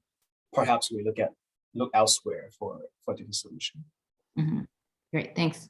All right, yeah, and I wanted to be really thankful to staff for being proactive about these patterns of safety problems and patterns of needs. And this is something that this commission has been really eagerly looking to staff for in terms of strategies to be proactive. So I wanted to be really thankful for that. I see that Commissioner Brucey has a hand, and then we'll want any final comments and especially motions. Commissioner Brucey. Yeah, so actually, because we have guests from the Gilbert Avenue speed calming group here tonight. 4 of them commented, and I was part of the site visit that staff did to look at that. I do remember I actually nudged us to meet during the time in the afternoon when kids were and parents were most likely to be leaving school. And so we stood at the corner of Pope and Gilbert and watched. And I remember Assistant Public Works Director Hugh Louch saying at the time, yeah, I guess actually I could see us putting a stop sign here. And I think that, there were different things that people raised, and there was not a lot of consensus about some of the other ideas that people had around speed control, like speed bumps, and people talked about bike lanes, and that was not super popular with some of the residents right on Gilbert. But like stop signs seemed like something that people it was like the lowest common denominator. Like nobody in the group at that time seemed super upset about a stop sign. And I feel like that's one of the reasons this went forward. And I think part of the thing we were trying to solve was speed. Well, that's not really actually a solution for speed. It turns out the research shows that drivers just speed up between stop signs. But it was a solution for this one peaky time of day where there were drivers, and I think it really was a lot of drivers, because it's a school, the International School is a school that draws people from much farther away. Not as many kids biking to school there. There were drivers trying to sort of exit that situation and cross a steady flow of traffic of kids on bikes and school buses and minivans going to and from along Gilbert, which is a bicycle boulevard, going to and from between Upper and Lower Laurel. And so I think the thing that I remember thinking at the time was, if you're impatient and you've been waiting, you might take chances, or you might look once and then not look twice. And so I think the thinking was maybe we make that intersection a little safer for these people at these peaky times of day when they're just trying to get out into a steady flow of traffic. And I'm curious to hear from Kevin, because he was on that site visit and then I'm assuming went back. What changed? Can you describe sort of qualitatively how, because I remember originally we talked about this and staff seemed like, yeah, this might be a good idea. Setting aside the guidelines for a minute, because I still think this is, we probably do need to have guidelines, but can you explain sort of your mental thought process and what you think the downside would be in this particular case? Because I do think working from a real life example can help us when we're thinking about how to approach this. Yeah, great. Thank you, Commissioner Brucey. Yeah, I was at the meeting, so I definitely heard firsthand the conversation that you just mentioned. I don't know if necessarily anything changed per se, because again, at the time of the walking tour, we were there and we saw what was actually happening for that 10, 20 minutes or so, and a stop sign at that moment in time, I would say makes sense too. So this is really just kind of taking a step back and looking at this more holistically. And again, that's where kind of this entire conversation kind of just focuses on sort of the advantage and disadvantage, right? So what, at least from staff's perspective, what we're trying to do is is to make sure that the solution doesn't create adverse effects that are outweighing the benefits. At the end of the day, there's a bit of a trade-off. So, and again, I don't know necessarily if Gilbert and Pope, if we do adopt these new guidelines, whether Gilbert or Pope would or would not qualify for a stop. I think those we would then kind of look at the data again, and then we'll be collecting kind of daily data to see how those behaviors are being shown for that particular intersection. So I don't know if that necessarily answers your question. I don't think this necessarily changed. It's more of a more comprehensive look at the situation. I have some follow-ups though, because I get the comprehensive look. I have two questions though. One is, could you, for this particular intersection, again, bear with me folks, talk about the adverse effects that you think might outweigh the benefits of maybe eliminating some of the broadside types of accidents we're seeing them? Definitely. So what would be worse than the current rate of broadsides and near misses? Right. Yeah. So basically, for us, what we want to make sure is basically outside of those hours, making sure that really to us is more about the obedience rate, right, and making sure that whatever we put out there is sort of the best solution. And I think a few of you might have mentioned, if we have a stop sign out there and then it's to a point where nobody obeys that stop sign, and typically it's the residents that don't obey the stop sign because they know the lay of the land very well. They know when there's a need, when there is not a need. So that's really the main focus, is to making sure that outside of those hours that we're not creating an adverse effect. So have you seen that happen somewhere else in the city? Like, can you think of a time recently where we've added a multi-way stop or an additional stop and we've struggled with adherence, or there have been sort of unintended consequences? Right. So we haven't been actually adding quite a few stuff. I think the last one, at least the one that I remember actually, is the Gilbert and Laurel, which is kind of 2 blocks down. The one we've been kind of focusing on, for lack of a better example. So I wouldn't say that I've heard any sort of adverse effects, so to speak. I think periodically people will kind of say that they felt like it's unnecessary because of the fact that it serves a particular group or a purpose. I wouldn't say that there's any other example off the top of my head that would be able to answer you. What about the one that we added to Santa Cruz Avenue when we added the bike route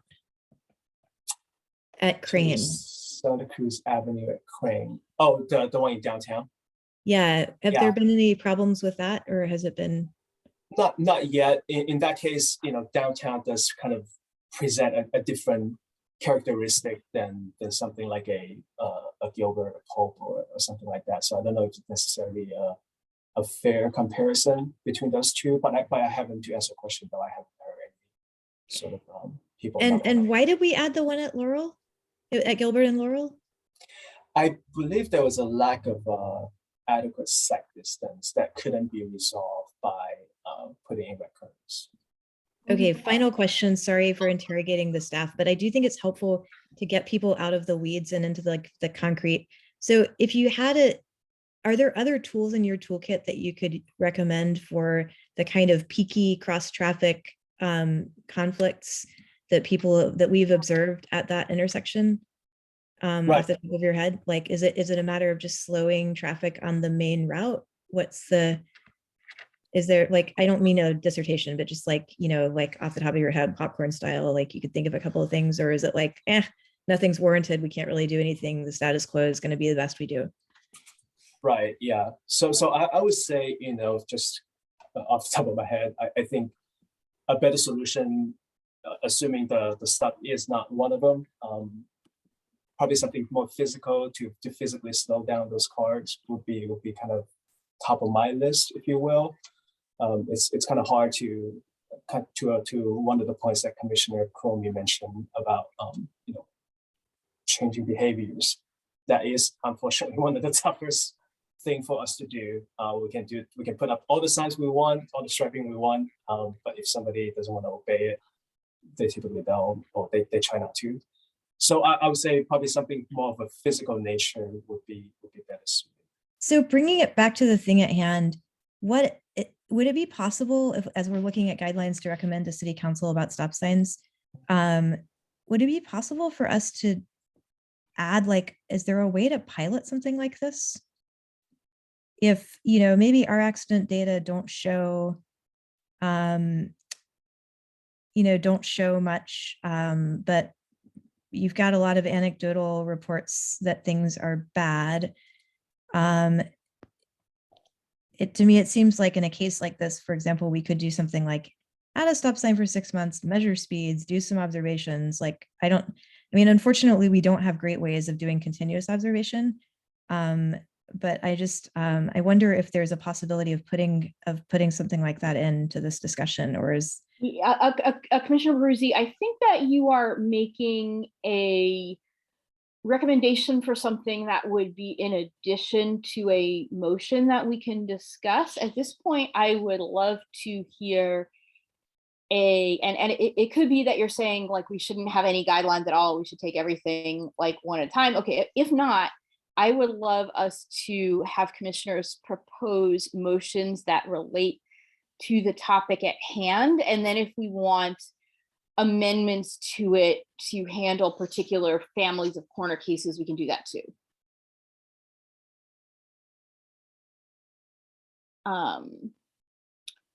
Does anyone have any motions? And I guess we are looking at the staff recommendations.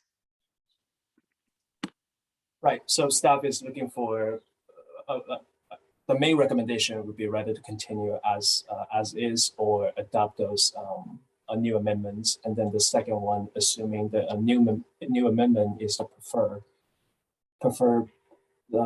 guidelines, then we want to focus on the improved ped and bike movement. And again, if there's any thoughts about those two sub-bullet points, for example, I think somebody mentioned more than one student group, perhaps that counts as multiple, even though it's technically all one student, or perhaps the primary route, if there's some thoughts about what the primary route should be. Certainly happy to get those feedback as well. I will make a motion if there is not one in another 4 or 5 seconds. I would like to make a motion to support the staff recommendation to adopt recommended amendments for immediate implementation, including that staff discretion for the situations that have pedestrian and bicycle safety. And under the if new guidelines are preferred, to, instead of saying more than one user group present, to have that be, and there is a non-peaky or like, I don't know how staff would say it, but to have a not super peaky distribution of travel, and leave it at that. So instead of the details about the different user groups and the primary route and the secondary route, my motion would be to focus on the are there multiple times where this is needed? I'll second that. Okay. Any discussion, additions, amendments? Commissioner Lee. So bearing in mind that, stop signs, multi-way stop signs may not be the best way to prevent collisions, I think is what Commissioner Katie was saying. I guess I would turn it back to staff and say, do you think that, for Menlo Park, are those like collision, again, bearing in mind that these are reported collision rates and not actual, total collision rates, does it make sense to reduce those at all?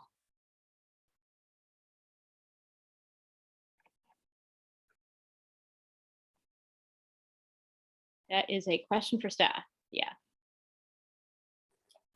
Yeah, we will certainly entertain that type of feedback as well. So I think I heard, if I remember correctly, Commissioner Lee had used 2 as an example, or perhaps we use Commissioner Cromie, which is using more of a rate, if you will, rather than an absolute number. So happy to get any feedback. Yeah, so as a friendly amendment, what does Commissioner Lee think about phrasing that as we would like to see stricter standards for tolerating fewer collisions, and recommend to staff to come up with a proposal for City Council that is less than the amount in this table, and but to think offline about how to do that, because like I don't feel super comfortable picking numbers off the top of my head, and so I would propose putting that goal and handing it to staff. Yeah, I think that's, I like that friendly amendment. If you're willing to entertain that friendly amendment to your motion, that would be great, because again, as not a this is definitely something that feels like a staff thing to come up with, so that we're not, pulling numbers out of a hat, right? So. Okay, cool. Commissioner Cole. Thank you. Commissioner Lee, I appreciate the friendly amendment and I agree with it, but I think that should it be phrased that consider a number that's less than this number, or I think Kevin, you said, or consider a different way of measuring it. I think the way the way that I am thinking here is like a staff recommendation to go with the a bike and ped, use peakiness for the criteria, not user categories, and have a stricter standard than what is proposed on collision history, Okay. leaving it to the discretion of staff as to how to articulate that stricter standard. Okay, I agree with stricter standard wording. Cool. Any additional comments? I'm wondering whether, like, because people, like, they say, well, if it's not a stop sign, you know, what else? I think where staff is going is toward a kind of a toolkit for different types of safety improvements for different situations. And I, like, because this is about a four-way stop, I feel comfortable with this agenda being about four-way stop, and trust that staff will continue to bring forward other patterns such that eventually there will be a more of a pattern language for people who have safety issues that they want to understand what will happen.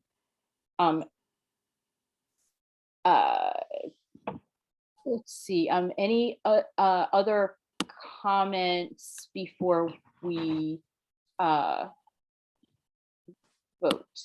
You know, in my few years on this commission, we always do friendly amendments, but I wonder if we should have some more antagonistic amendments from time to time. It might spice things up a little bit.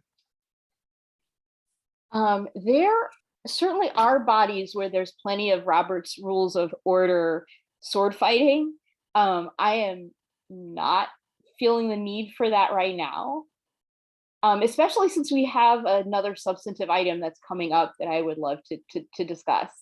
And since you and I are terming out, maybe there will be some other body in the future where we can have Robert's Rules of Order sword fights. That'll just be my recommendation going forward, is that everybody fight more. Okay. Is any other comments before we vote? Commissioner Vice Chair Cole, do you have a hand up on purpose? I would like to make No, one. sorry.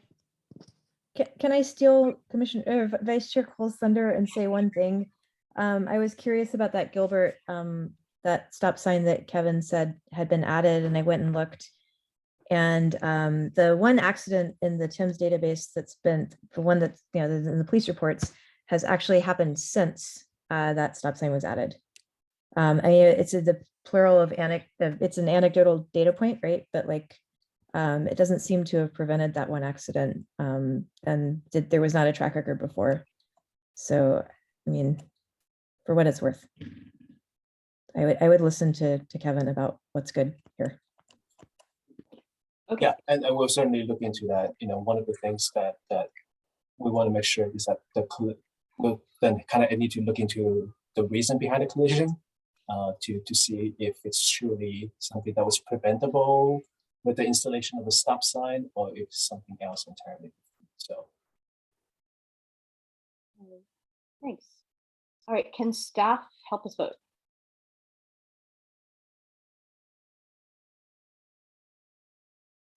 Great, thank you very much. So again, we have a motion and a second on the table here. So for those commissioners that would like to vote yes to the motion, if you can please raise your hand and hold it up for a couple of seconds or so. I'm seeing unanimous hands. Great, thank you very much. All right, I wanted to thank the members of the public who showed up for this item and are giving thoughtful consideration for how to improve safety in the community. So thank you for coming, and thank you for sharing your comments. Can I make one quick comment? And also that this what we just did today was talking about a general process and procedure that will come to City Council, and then the individual projects will also come back. So we were not making any recommendation for what should happen on any specific street. So with that, would like to move on to other items on the agenda, where the next item on here is recommending to City Council a preferred neighborhood traffic management program process, where Kevin Chen, Senior Transportation Engineer, will introduce the item. Great, thank you very much, Madam Chair. So again, just if we can have a confirmation that you can see the presentation, full screen. Yes, perfect, great, thank you very much. Okay, great, so Kevin Chen again, Transportation Engineer for the city. So talking about safety, we're very excited to bring this one in front of you all tonight. I think most of you know the program at this point to some degree. So certainly I'm going to try to keep my presentation as short as possible and dedicate the time for a fruitful conversation. So to first, just like again, really quick agenda, talking about backgrounds, evaluation methodology, recommendations, and next steps. So just to refresh everyone's memory, we as a city, we do have a neighborhood traffic calming plan, what we call the NTMP, if you will. So adopted back in 2014, doesn't look right. It's 2004. Anyways, so we have a set of guidelines for the NTMP, a set of goals, objectives, and criteria. So I'm not gonna go into the details. Hope we can certainly get into them a little bit later on. So here is a quick timeline as to what brought us to here tonight. So this has been a topic, I believe, several iterations of the former Transportation Commission and the current Complete Street Commission have wanted to tackle. And so with the blessing from the City Council, we are here, we are tonight. So I want to focus a bit of time on this particular page. So as many of you know, that the NTMP program focuses on the requests and the data collection, similar to the previous item. In this case, the criteria is set for collision, speed, or volume. And you have to meet one, similar to the last item, you only have to meet one of the three. The second column here represents the existing NTMP criteria. And one of the feedback that we have received, both from the commission as well as past residents who have been through the process, the primary item is that the timeline itself is a bit long for, especially if you consider to have safety issues or safety concerns that we want to address as soon as possible. For many of the commissioners that have been through the process, you know that the NTMP takes a while. For some speed humps, generally takes about maybe a year or so to get the trial ready. And then for sort of 2 years or so for the sort of official adoption of those improvements. So it is a lengthy process, and it was designed to take full advantage of community outreach, making sure that whoever is impacted, they get their, they understand the project in its entirety, and also given the opportunity to voice their support or opposition accordingly. However, that is one of the feedback that staff have taken into consideration. And tonight we're here to present to you essentially sort of a bifurcation of the process, if you will. Staff is recommending that we bifurcate into a safety component as well as sort of a quality of life component. Of course, safety without further explanation, it really involves, we want to make sure that those criteria that are being set up really suited for those safety elements, and certainly up for conversation and discussion after the presentation as well. So here is a table, hopefully you had a chance to digest that in the staff report. So again, in the interest of time, I'm gonna move on, but then happy to have a lengthier conversation about this. Also want to spend a little bit of time on this. I think some of you are, again, if you have been through the process, you are aware of the process. I'm going to focus on, for those commissioners that might have not been through it themselves. Here is if you ignore all the red mark, this is essentially the entire process for the original NT or the current NTMP. So as you can see, there are a lot of surveys that needs to be conducted. The criteria necessary to move the state, to move to the next stage of the NTMP items are, in someone's opinion, a bit high. So for example, in order to get support just to initiate the program, we want to make sure that at least 60% of the study area is fully on board with that. And each step of the way for the trial installation and the permanent installation, we want to make sure that more than 51% from the study area supports it. And of course, as you kind of can visualize that, that takes a long process to go through. So again, staff is proposing 2 sets of changes for the safety request as well as the quality of life request. So the safety request is to your left. The red X effectively represents the steps that staff is recommending to remove. And as you might have already noticed, those are heavily geared towards the most time-consuming part of the process.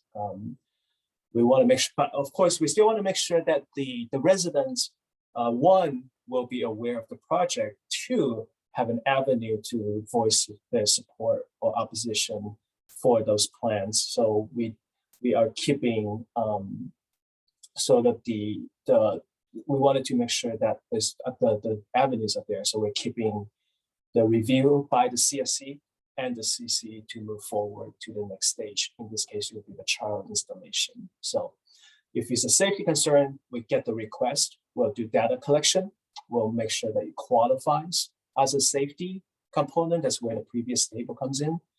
If it qualifies, we'll jump into plan preparation. And then we'll use the Complete Street Commission and the City Council meetings as the opportunity for the residents to come out and speak publicly about it. Of course, there will be offline conversations between staff and residents between those stages, obviously. But we also wanted to provide that public forum for them to speak, in addition to those offline conversations. When it comes to quality of life, we believe that while it is certainly something that we want to strive and achieve, it is not necessarily something of urgency similar to the safety. So we are recommending keeping the process almost entirely as is, with the exception on the very bottom. And I do want to spend a couple of minutes explaining that.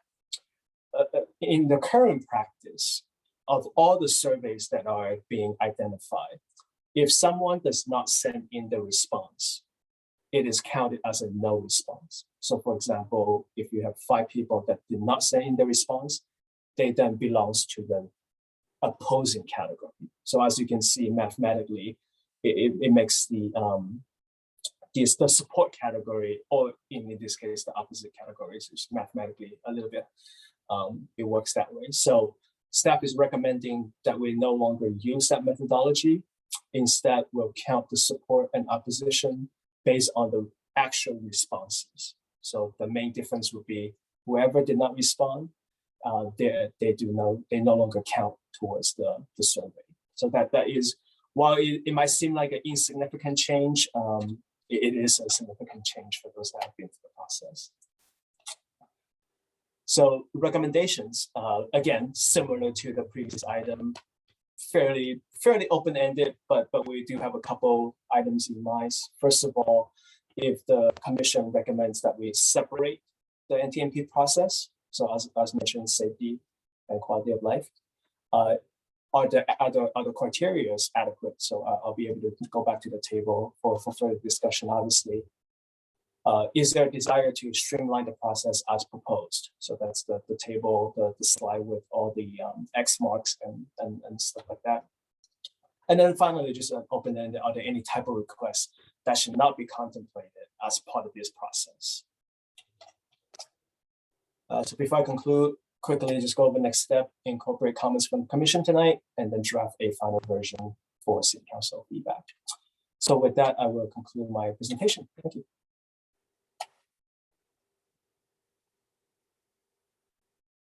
Thank you very much.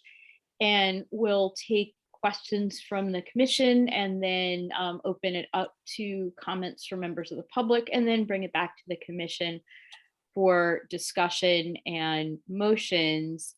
And can staff bring up the page with the criteria, the previous one? It was a table.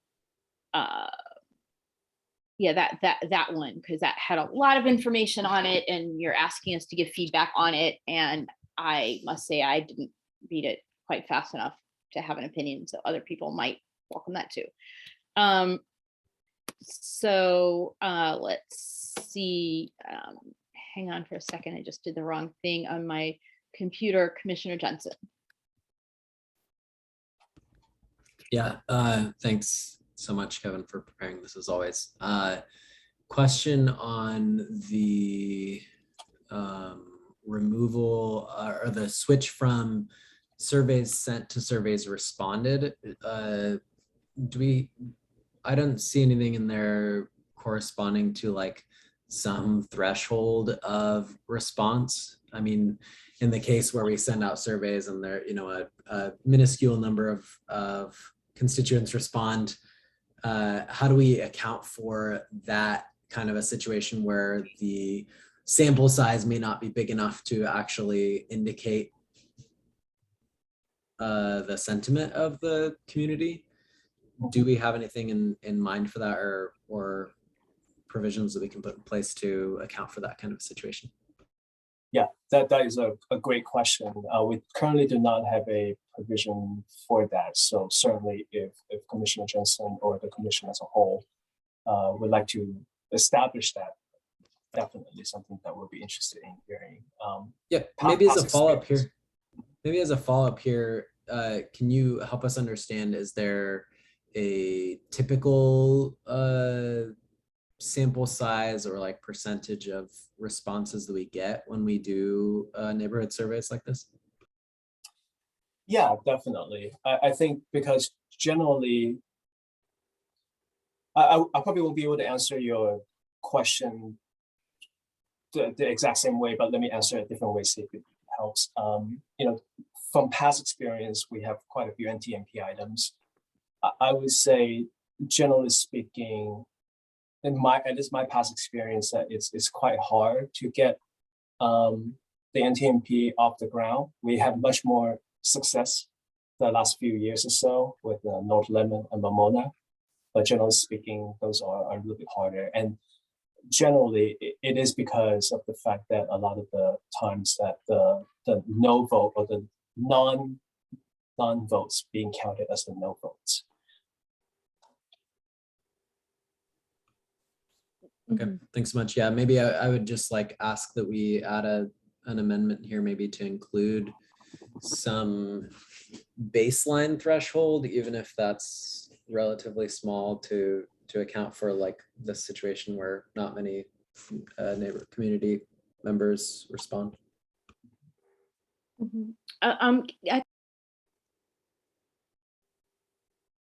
On this topic very specifically, Kevin, can you give some examples of NTMP requests that failed due to insufficient response, but that were like notable response, it just didn't clear the hurdle? So I'm going to apologize. I don't know the answer to that question. I was able to kind of dig up previous projects that have moved forward, try to get a sense of that quantity, but I do not know specifically projects that were not moved forward because of a lack of responses. I can think of one. Sorry to interrupt. I just didn't know if Commissioner Levin was going to see me. I see that you have a hand, so go ahead. Well, when we were adding the bike lanes to Oak Grove, we had requests. We had to remove on-street parking, which caused concerns on Pine Street and Markison that high school students would take over, would block them in and park on their street. Pine Street residents in particular were worried because their street's very narrow, and when there are lots of parked cars, there are difficulties with ambulances and fire trucks getting through. And we saw two different outcomes. On Markison, which had a really well-organized neighborhood association, and sort of a Yenta type who went door to door and harvested ballots. They got the responses they needed and were able to get parking restrictions to reduce high school parking. On Pine Street, which has a lot of renters and is less cohesive as a community, that they did not meet the bar.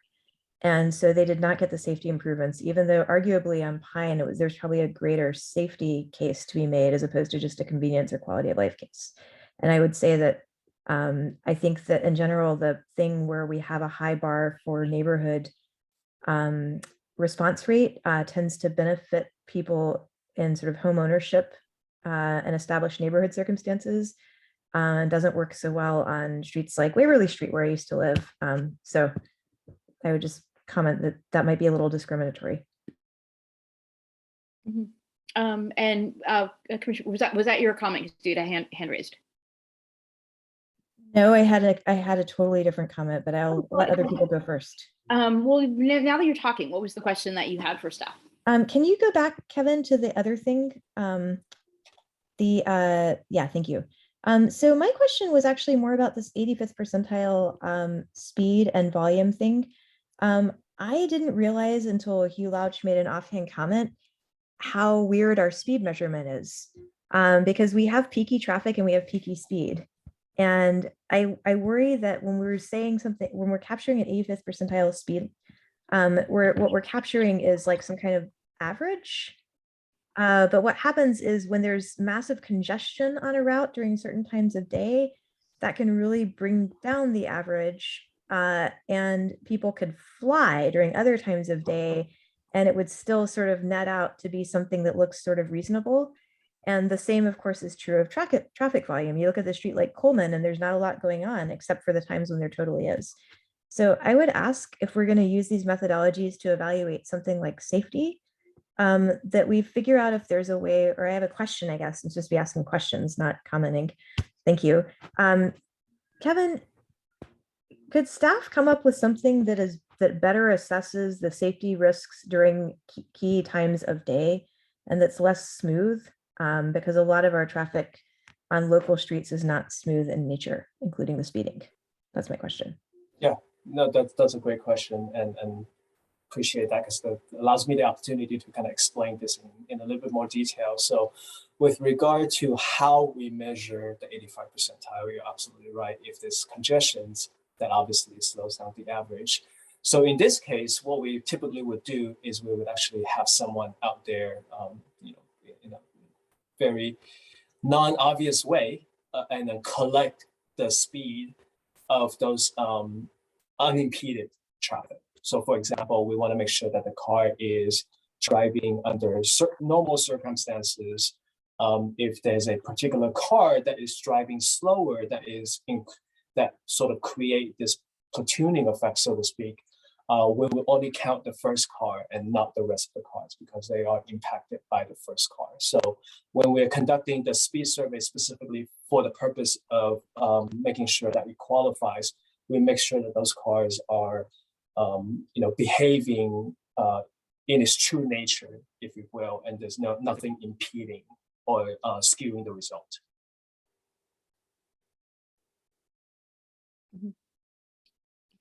Thank you. And Commissioner Lee.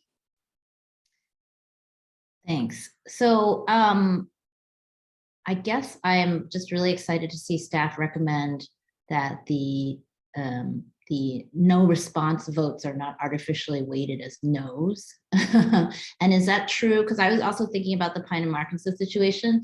Is that sort of the change in policy? Is that something that staff is thinking about for overall, not just for NTMP requests? Well, NTMP is the only one that requires a written format. So yeah, so in this case, it is specifically geared towards the NTMP process, because it does encompass, a very wide range of requests, if you will, because it's really it's neighborhood traffic calming. Right. So it's a very wide topic, but it is geared towards the NTMP program. Got it. So the Pine and Markinson thing was technically an NTMP request then? Okay, got it. Right. Perfect. Yeah. All right. Yay. That's great. My other question is, have any of the subcommittees had a chance to look at this, and have they made recommendations to you that have then fed into this recommendation? Because obviously NTMP is this huge thing that has been, many page long document. And if your recommendations have already benefited from the wisdom and time of commission members, it would be great to know that. No, not yet. So we got the request from the commission to bring this, I think, back in March, I think. So quite a quick turnaround time for us. So we have not yet vetted this with the subcommittee. Got it. And is there the plans to then kind of have a smaller group look at this? Because it seems like if you bring it to the bigger group, then in a way you're saying this is our chance to weigh in, and now it's going to go to city council, right? So in effect, you're not having a smaller group look at it. Is that right? Right. However, we're not excluding that as an option. So we're simply presenting this to the commission tonight. If there's general consensus, then obviously great, we'll move forward. But if there's a desire to further vet this with the subcommittee, that is completely acceptable, and that's what we'll do. Got it. And then this is sort of a general question. So safety, I think, is a pretty clear category to me. In terms of quality of life, that could be, any number of things, right? That could be, I have so much cut through my traffic in my neighborhood, I can't get to my driveway type of things. Like, what sorts of things do you think would come under quality of life that are not safety? Yeah, that's a great question. So that's where kind of this table is trying to establish. So you might be able to kind of notice that really, if you picture a line drawn down between the two, that's really where we are. So for example, using speed as a example, if the survey result shows that it's less than, effectively 85% plus 3, we consider that to be a quality of life. But if it's over, then we consider that to be a safety. So for example, on a 25 miles per hour roadway, if this survey comes back that it's 27, then we consider that to be a quality of life. If it's 28 or above, then we consider that to be a safety. Similarly with collision, as you can see here, if there's one fatality, we want to consider that to be a safety. But if it's anything from a minor to no injuries, then those are the thresholds. Similar to volume, it's basically the cutoff line, if you will, are the numbers being presented here. And then just kind of, yeah. So basically, it's the urgency of what's going on, right? So they might both be triggered by safety. Like we notice, people are driving fast on our street, and then you're using these criteria to sort of evaluate, okay, is it really dangerous because based on these metrics, or is the perceived danger here, and so you need to go through the longer process. Is that kind of exactly correct? Okay, yes. Got it. All right, thank you. Okay, so I'm gonna put myself in the queue here with 2 questions. The first question is about the in the safety category, what is the logical operator for this? So is this an or an and? So is so if you have a high level of speeding and it's a 25-mile-an-hour zone and people are going at 40, but it's a neighborhood collector and there's less than 9,000 cars, is it basically any of these, or does it have to be like all of those? Yeah, great question. Any of this. So the NTMP currently requires you to satisfy one of the 3, and we intend to keep that. Okay, logical or thank you. And then the other question I have is about the 85th percentile speed. How does that, or does this interact with, there was a recent law changed about the 85th percentile speed. I'm pretty sure the law passed that gives the city more discretion in terms of setting the speed. Can you explain that, and how does this interact with that if it does? Yeah, thank you. So I don't have much information about that legislation passed legislature yet, but relative to the conversation that we are talking about tonight, I would say 85 percentile is something that staff is comfortable with, because I think one of the main, at least observations, if you will, is that people might see 1 or 2 cars going really fast and perceive that to be sort of the consistent across the board, and that's where the survey would come in and sort of either show whether or not that is a correct observation. So I think 85 percentile, irregardless of that, the other policy is something that staff is comfortable with. Okay, great. Thank you very much. Commissioner Altman. Hey, Kevin, really appreciate the effort to simplify. Can you go to page 6, the flow chart? Sounds like I don't want to add more steps to an effort to simplify a flow chart, but it sounds like there's a step at the very beginning where you're actually deciding whether it's safety and quality of life for the previous discussions. Would it be useful to have that step as a precursor to, these two different branches saying, if this criteria is met, then it's safety versus quality of life as a step for clarity for people looking at this? Yeah, absolutely. You know what I mean? Yeah, right. And I think the first, effectively, that's what the first box is about.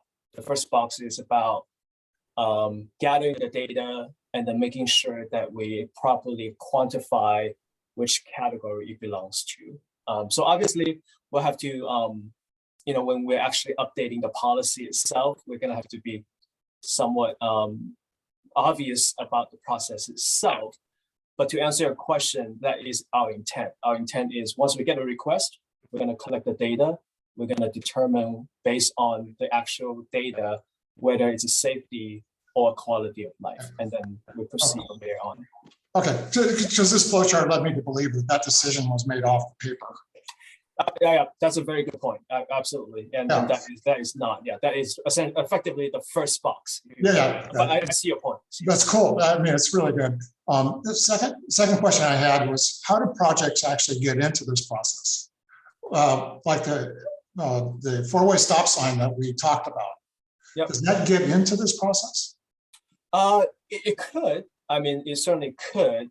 Typically with the NTMP, the past experience is more about a roadway block or a multiple blocks, or maybe even a small portion of a neighborhood, rather than the intersections. Because with the intersections, so to answer your original question, how does it get on there? A resident comes in with either a phone call or an email, and if they believe that there is a reason to at least conduct those counts, typically we'll do our best to accommodate that. That's typically why we have a long list of requests. But to answer your question a different way would be, once we collect the data, what we'll do is we'll just have to make sure that it falls within the category, right? So if it's an intersection, typically it doesn't really trigger an NTMP, so to speak.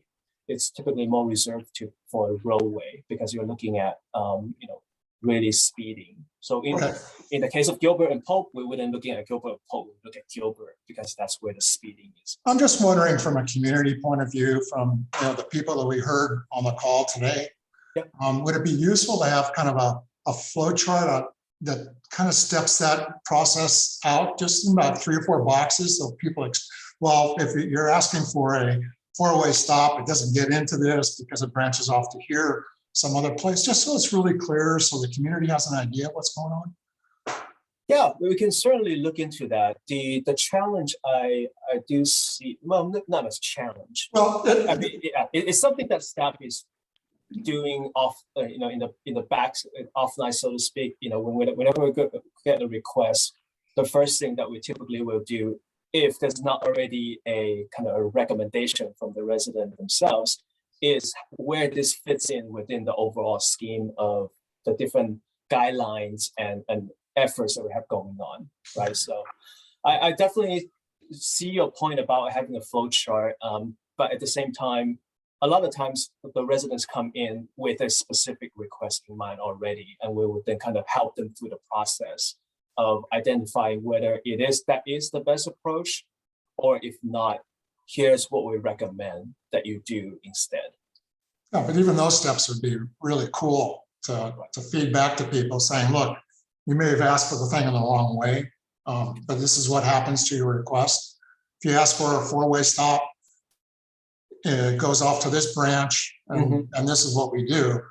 You may not have known the right vocabulary or may not have the solution, but we recognize it as a problem. Right, yeah, so all that conversation will be happening once we have that initial request. It's just that it's not on paper. It's that something that we communicate with the requester directly. All right, so Commissioner Brucey. Yeah, I've been actually, I think I'm going to hold this and no, I had one question. I was curious actually, because I've been toggling back and forth. If you had to, given the data that you collected for the previous agenda item, if you were to, which included things like traffic and speed measures, would that meet the criteria for a safety NTMP? And if not, I'm wondering if that means we're looking at the wrong criteria. Just to make sure that I understand your. So Gilbert question. Avenue, we were just talking about Gilbert as an example. Right. So I'm looking back at these NTMP criteria, the new ones, and we heard safety concerns on a safe route to school with it's also designated as a bicycle boulevard. I'm curious about, you know, Kevin, given the criteria that you're proposing, would Gilbert have fit into this bubble of this would be a safety NTMP, so it doesn't need to go through the whole 10, 15 step flowchart, or would that based on your observation be considered a quality of life one?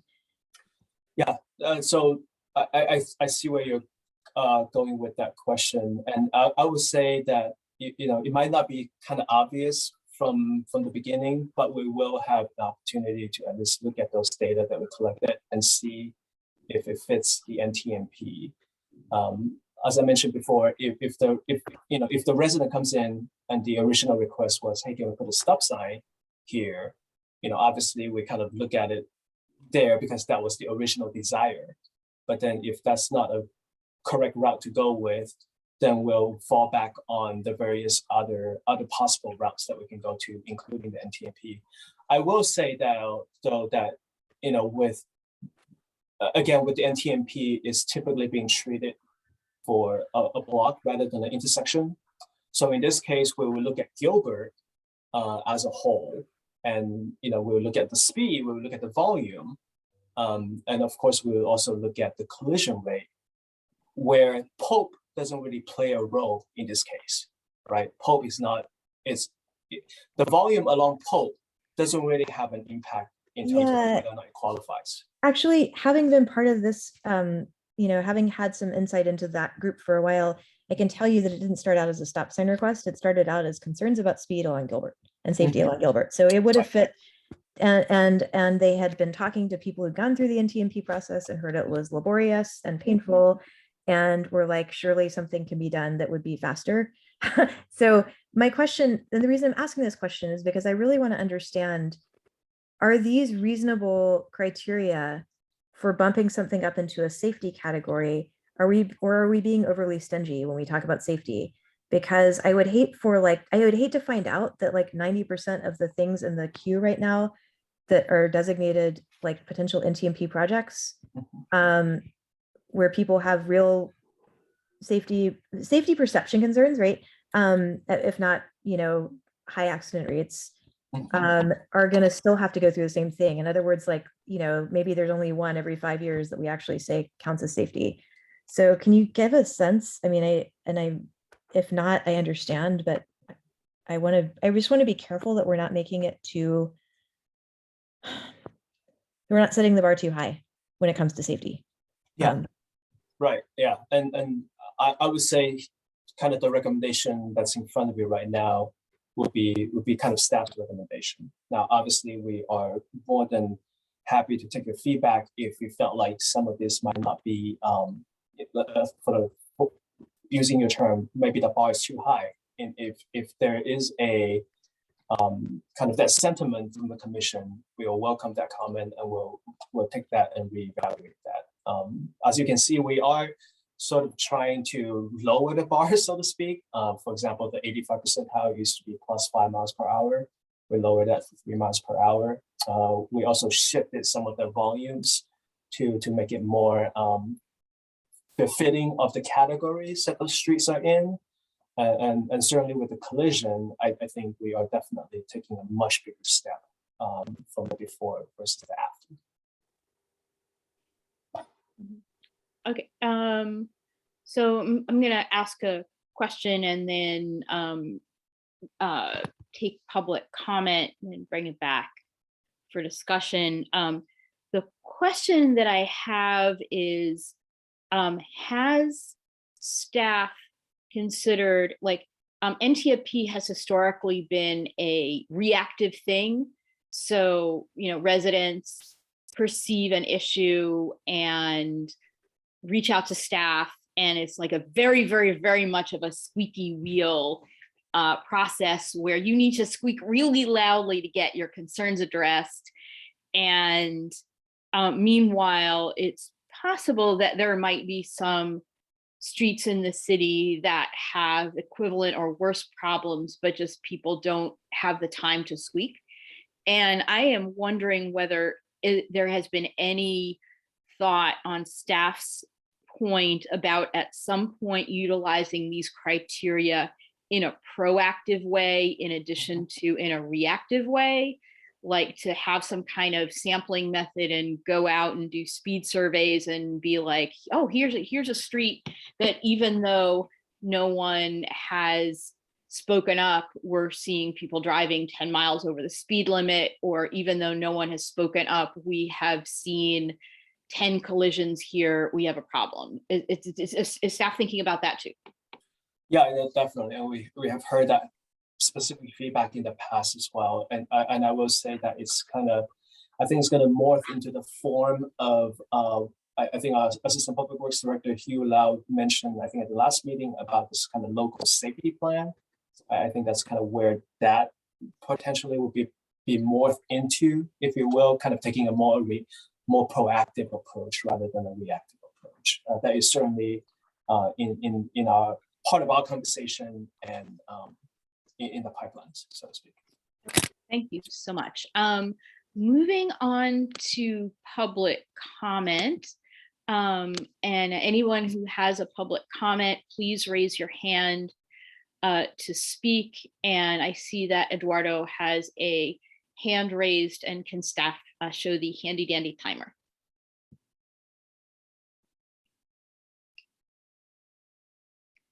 And Eduardo, you can yeah, it just came up. Thanks for the opportunity again. I think that you guys staying this late is always amazing that you do it. So I cannot be more strongly in favor of the change of removing the weighted percentage is a measure. I think that's just wonderful. I'll take that one home any day, and I could have stopped my comments at this point. So first message is, please, if you can just make that one change, I think that would be wonderful. Pause. I have two other small comments secondary to that one. One mostly is about measuring the collisions. I think that there is an intrinsic challenge in the way that collisions are measured today, which is based on reports. It seems to me that since when we started measuring these things as 4 collisions or 1 collision or whatever it is, the way that the insurances and everything else works, it grossly underrepresents the numbers. So if there was any other mechanism to measure those collisions, that would be wonderful. And I'll leave it at that. Thanks. Thank you so much. And I see that Amit Paka has a hand, or please unmute yourself. Hi, this is Amit again. I think the suggestions being proposed in MTMP changes look pretty good. Just wanted to voice my support for them. Cool, thank you.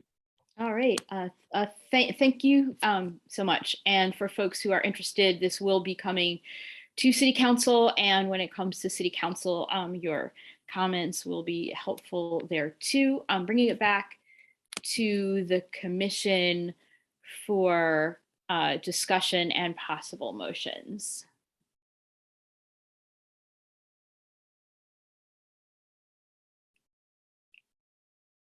People must have thoughts.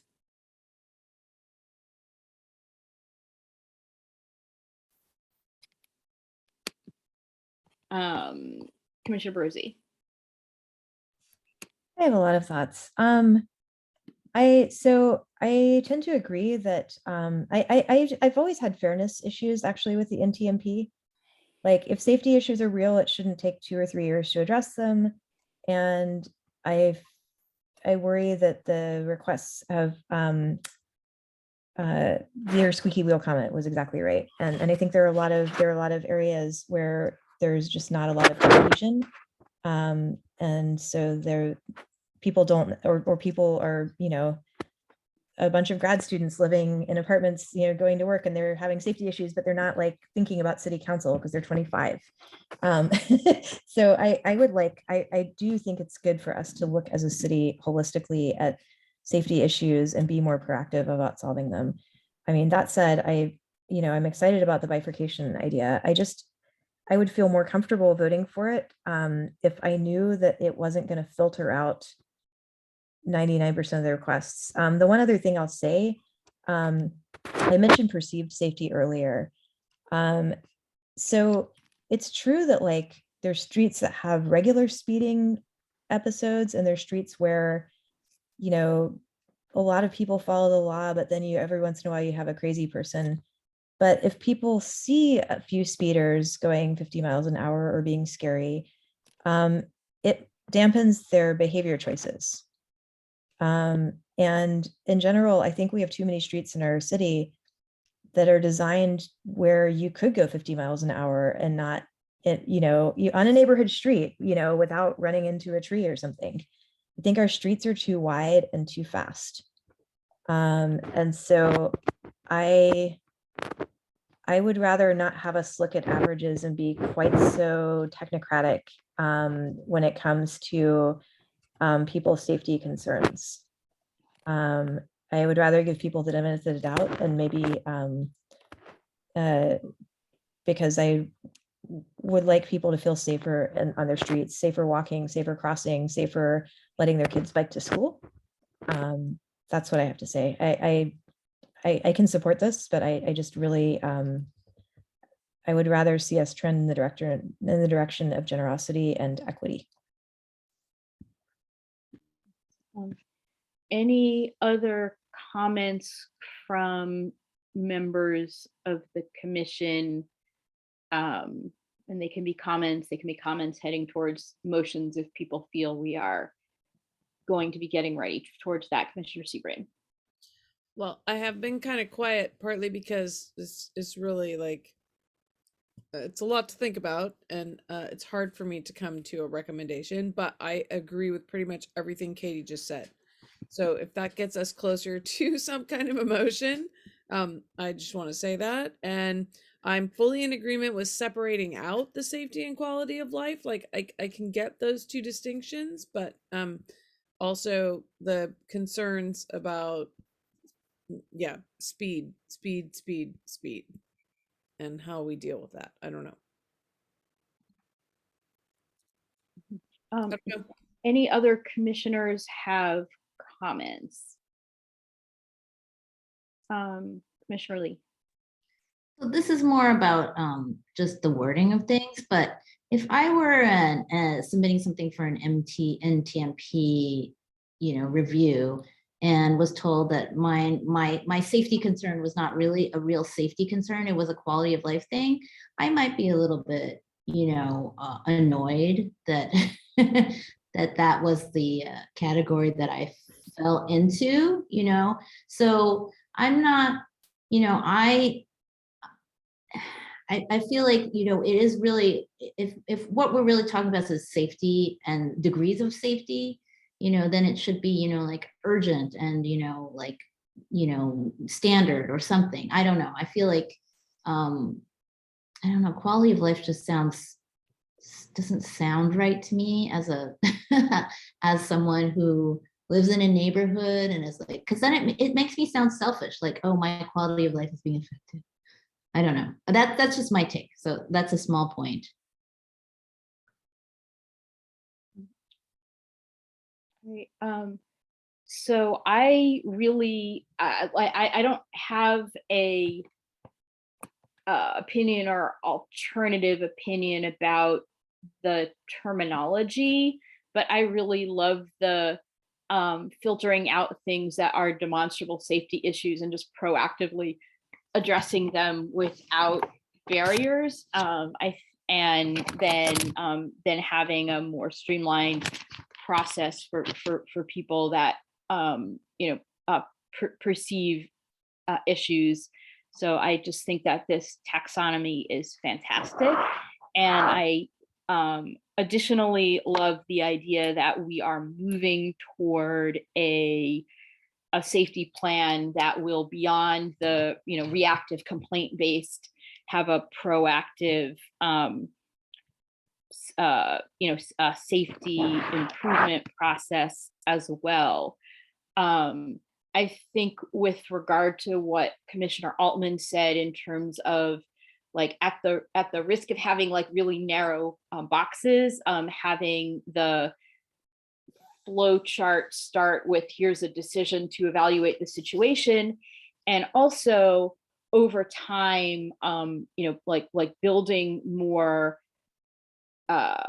educational material, helping people understand how staff is thinking about addressing the safety issues and the potential treatments for solving the problem. I don't feel the need to create that full kit up front. I feel better that staff is working on, all right, let's like bite off this set of problems and treat them in a more orderly way. Let's bite off another one, let's bite off another one. And then after, steps 3, 4, 5, we will have a full educational kit for residents to understand what the safety options are for certain sets of problems. Let's see, what other comments do I have on this? I think in terms of making recommendations, I am wondering for fellow commissioners, when we go back to like looking at all of the I like what Commissioner Jensen said about the response rate, and staff could probably go back to the records and come up with some kind of a heuristic that matched data that was like, all right, if 2 people respond, we don't have quorum here, like, but you can look at the data set and see what seems like something reasonable. If we can go back to those criteria, I'm wondering with fellow commissioners about whether we feel comfortable like approving this set of things, or does anyone feel the need to either like finally hone this today or send it to a subcommittee to hone it, or what? Like, I'm so thrilled that this is moving forward that, I would be happy to, move it forward with discussion tonight, but would be interested in what other people are thinking about in terms of these details. Commissioner Seabrand. So as I've been listening to these last couple ideas, and maybe somebody's already proposed this in like just different language, that rather than having too clear, like these are separate metrics, because I agree, if you are bringing a problem to the city, like most of the time it is safety related in some way, right? Like it's not actually because you're just like, I don't like cars driving past. I don't know. Like, I think they'll feel like it's safety related. And if you run it through your metrics and you're like, oh, sorry, you didn't catch the safety related, like it's really this thing. I wonder if we couldn't have just like the safety metric thing. Here is your like your concern, and then you kind of run it through the safety checklist. And if it checks off some safety things, then I agree that you lower the threshold for like the community feedback piece, because safety shouldn't be held hostage by like, so I think if if it meets that criteria, and if it doesn't meet that criteria, then you sort of like, then it goes down a slightly different path, but they're not like at the front of it, oh, this is quality of life and this is safety. You can just say like, it doesn't rise to this safety metric, and so we need more community input before we're going to make the change. And so that's a way of like acknowledging the safety piece, while allowing for some different levels of required community engagement. And I also like the idea of not having it be the percentage of surveys sent out. I do like the percentage of responses, but also I agree with the like some kind of whatever percentage of the neighborhood has to have responded in order for it to be counted, right? Like you can't just have 2 votes out of 3 and call it good. So that's not really getting us closer to a motion, but it is just in agreement with stuff. Cool. I wanted to take a little bit of a different point of view in terms of sometimes there are, or there have been situations where like with suburban street design, there's been a tradition of like having as an ideal, not having a street grid, and therefore not having cars drive on streets even really slowly. And so there's a perception of cut through traffic, where if someone I don't know is driving on my street, that's a cut through traffic. And even though if it's not a safety problem, that's still something that some people have historically objected to. So I feel pretty comfortable with like having safety criteria, and like there be some other criteria as well. And the last comment before giving it to other people and motions is that I think historically we've had this process really focused on what the treatment that residents want, like if someone calls and wants a street hump or something. And I really feel that that is super irrelevant. So if someone contacts a doctor and says, I want an antibiotic, the doctor will do some tests and find out, like, do you have a bacterial infection for which an antibiotic is warranted?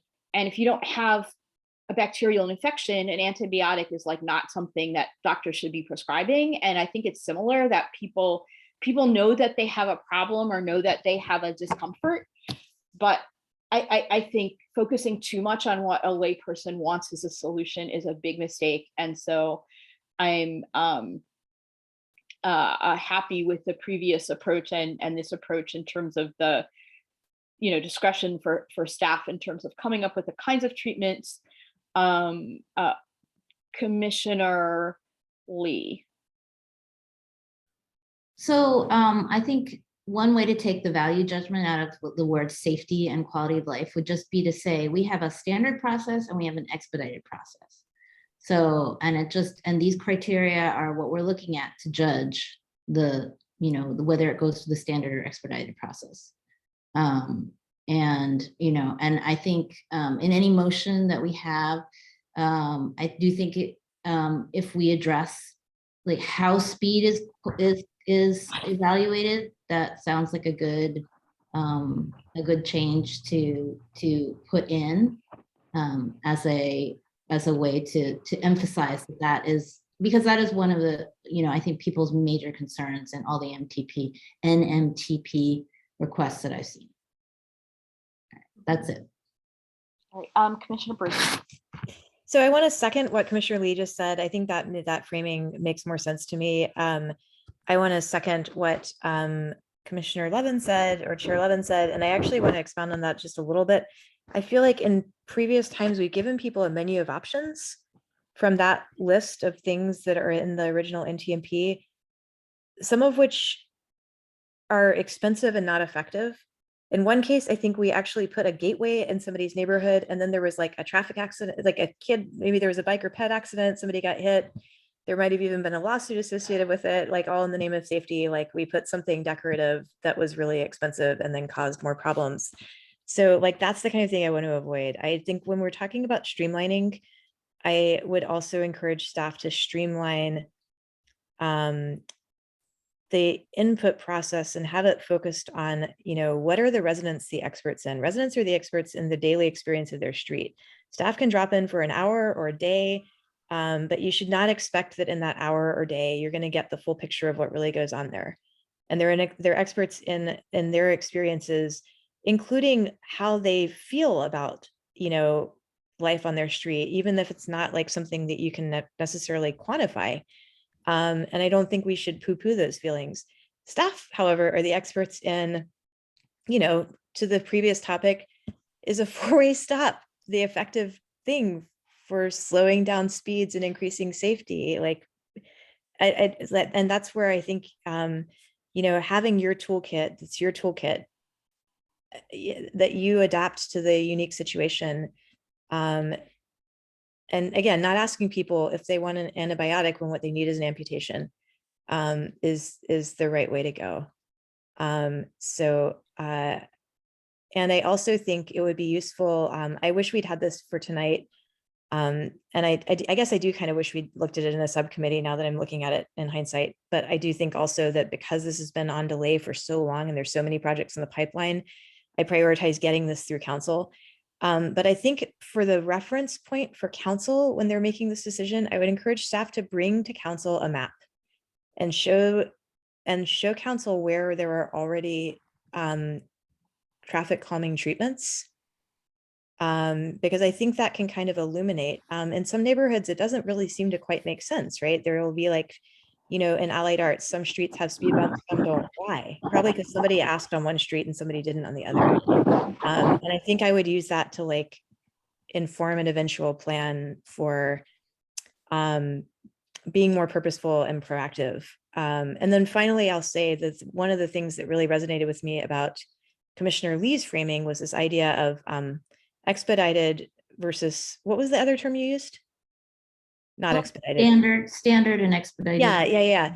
I mean, ultimately, we had at least 3 council members a year and a half ago talking about their desire to see a citywide speed limit, a citywide actual speed of 25 miles an hour. Like they wanted to see people driving the speed of 25 miles an hour throughout the city. And they thought that was a reasonable goal. And it kind of fell apart once we started talking about how to get there. Like it turns out just putting up speed limit signs doesn't work. But if we agree that like a functional normative speed, driving speed of 25 miles an hour is the kind of thing that is desirable in neighborhoods, then I think that's what we should be going for. And if we need to ration traffic calming because of staff time or cost, then this feels like a good rationing mechanism.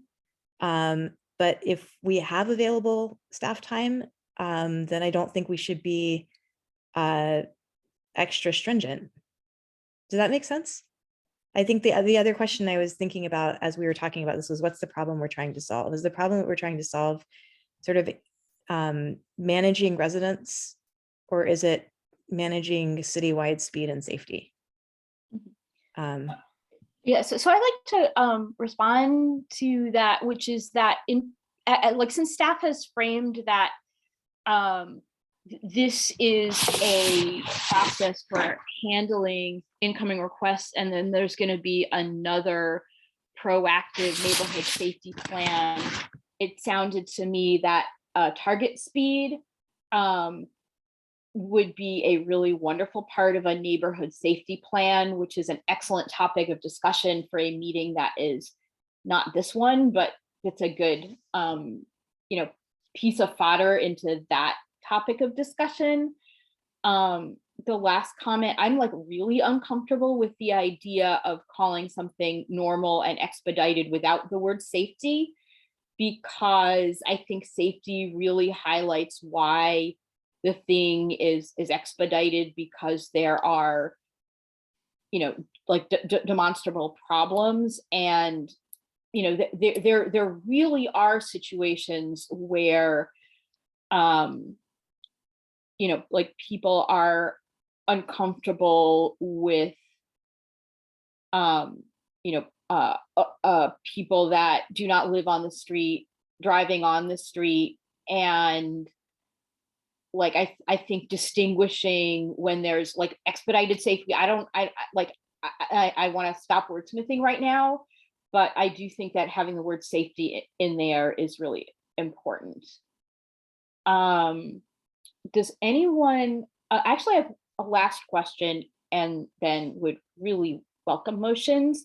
The last question for staff is, if City Council approves this methodology and taxonomy, and let's say after some experience, we would want to say, all right, the safety threshold shouldn't be 5 collisions, it should be 2 collisions or 3 collisions.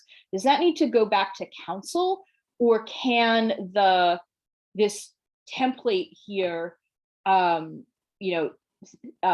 give staff discretion, maybe reviewing with the commission for what these metrics are and review them, coming back to review and fine tune what these criteria are? Excuse me, I apologize. Just for some reason went down the wrong pipe. So I think to answer your question about, if this item goes to the city council, and then the city council decides to modify the criteria as they see fit, whether or not it would come back to the commission. No. Let's say that this, the commission moves a staff recommendation with a tweak, and council approves it, and then we live with this as a city for a year and realize that we actually want to take this number of collisions from 5 to 3. Would that need to come back to city council, or is there a lower degree of minor change that does not need to come to city council? Yeah, so I would say the short answer would be, I think we do need to go to the city council, and I would like to, because that's a great suggestion, I would like to add at least some verbiage into the staff report that's going to go to the city council, that the commission overall has a desire to at least evaluate that for a year or so, and then to see if the policy really fits the city of Menlo Park. I think that's critical to have that language in there.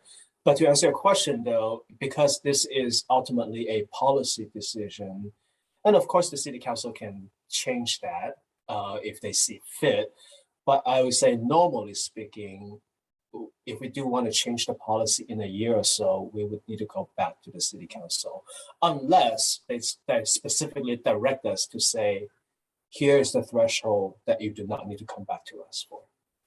Okay, so I think having review after a year or so is a really good provision, because refining this has taken a decade or maybe more. Like, I started working on this when I was on the Environmental Quality Commission, working on a multi-commission group, and it was a really long time ago, and it took for flipping forever. And so I think having that kind of mechanism would be good.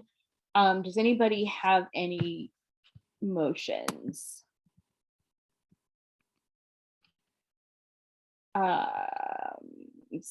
Can staff go to the recommendation page? All right, it is probably not good behavior for me to make 2 motions in an evening, but since it's my last night as chair, I'll just go do it, and if people are mad, too late. I would like to make a motion on these recommendations. Should the city separate the NTMP by request type? Yes. Are the recommended qualifying criteria adequate? I would say yes, but be open to friendly amendments of tweaks from fellow commissioners. Should the city streamline the safety and quality of life evaluation processes? Yes, with Commissioner Jensen's tweak about setting some kind of a quorum threshold and handing it back to staff to make a recommendation of that. Are there any types of requests that should not be contemplated? Since we have not come up with any examples in this conversation, I would say no, and I don't think we should come up with hypotheticals about like pink elephants walking down Santa Cruz Street. And then, and I will leave it at that. Any seconds? I'll second it. Right. Commissioner Lee. Can I just make the friendly amendment that we continue to say you call everything under the umbrella of safety, but then we instead of dividing it into safety and quality of life, we say standard and expedited or some verbiage to that effect.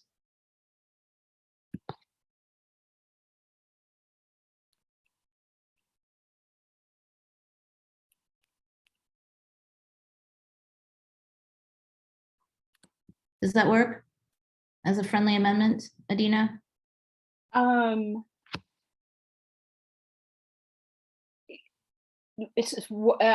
you repeat the recommendation? Oh, sorry. Did my Wi-Fi go out? No, I just didn't understand it. Rather than continue to separate them out as safety and quality of life, those two streams, to describe them as both safety, but one is standard and one is expedited. I don't think that quite fits, because when someone is saying, I have a cut through traffic problem, I live on my street and I see that there are people traveling on the street who don't live here, that is a class of request that has existed and it's not a safety issue. So I'm wondering if there's some kind of other word that can encompass that situation that does arise. Well, from my point of view, we're evaluating them according to safety criteria, right? So, you know, if it doesn't fall, if it doesn't work if the cut through traffic thing doesn't match any of those things, then it gets thrown out automatically, right? So. Oh, actually, can I weigh in here? I feel like the staff were lumping things like parking removal requests into this, oh, that's true. But that's not one of the criteria. So I guess I'm confused about that. Well, I think Adina, you were the one who wanted to have safety be highlighted, right? I mean, that Katie does bring up a good point. Like, not all MP things are safety. Right. So maybe call it priority safety and or expedited safety. I'm just not quite sure what to call the other bucket. Can you just call it other? Can I? Well, so. One of the things, as I was reading through, like, it seems like the NTMP automatically rules out just the random, those people don't live on my street and I don't like them driving there. Like, that's right. The city streets are community assets. And so I think the TMP specifically says they're community assets and we don't believe in closing them off to certain people. But also usually when they're bringing forth that there's cut through traffic, they're concerned about the children playing in the street. Like, they're always going to bring a safety issue to it. Partly because that makes our heart bleeds and we listen better. But so I just I guess I wonder, can we make that we understand what staff is going after, but maybe that like we let them work on the verbiage. I don't know that I know the answer to what verbiage it is. I think we agree that there should be like these kind of two different methods of looking at it in a way, but we don't want to make people feel like they've gone through all this effort and you're like, oh, you don't meet that. But that they're going through this cycle, and then however you like that we know we want it to like involve the safety component, but that we also recognize some requests aren't totally about that. But even parking removal is going to come down to safety at some element. Why is that? Why are you saying parking removal comes down to safety? Well, Because of line of sight and things like that? Right? That's because that's yeah, the last parking removal thing that came to us, Right. because you couldn't see without putting your nose out in the middle of the thing, which is a problem for bikers and it's a problem for Yeah. cars. So in the end, like, it's hard for me to imagine anything you'd bring to Complete Streets that doesn't dial itself down to safety eventually. I don't know. I don't think this is something that we can solve in this conversation, or do I think we should try to think of every iteration or thing that could be brought up? But I personally do think it's important to have a category like other concerns or something like that if something does not squarely fall into safety. So we can leave it back to staff to wordsmith on the category formerly known as quality of life. The one thing that was actually missing from the motion that I want to put in is to come back within some amount of time that staff feels is reasonable. Is it a year? Is it 2 years? After a year or some other time that staff recommends to review the criteria and for any other tweaks in the process. With the second, is the seconder okay with that as an addition? Yes. The seconder is getting tired. It seems like a long time.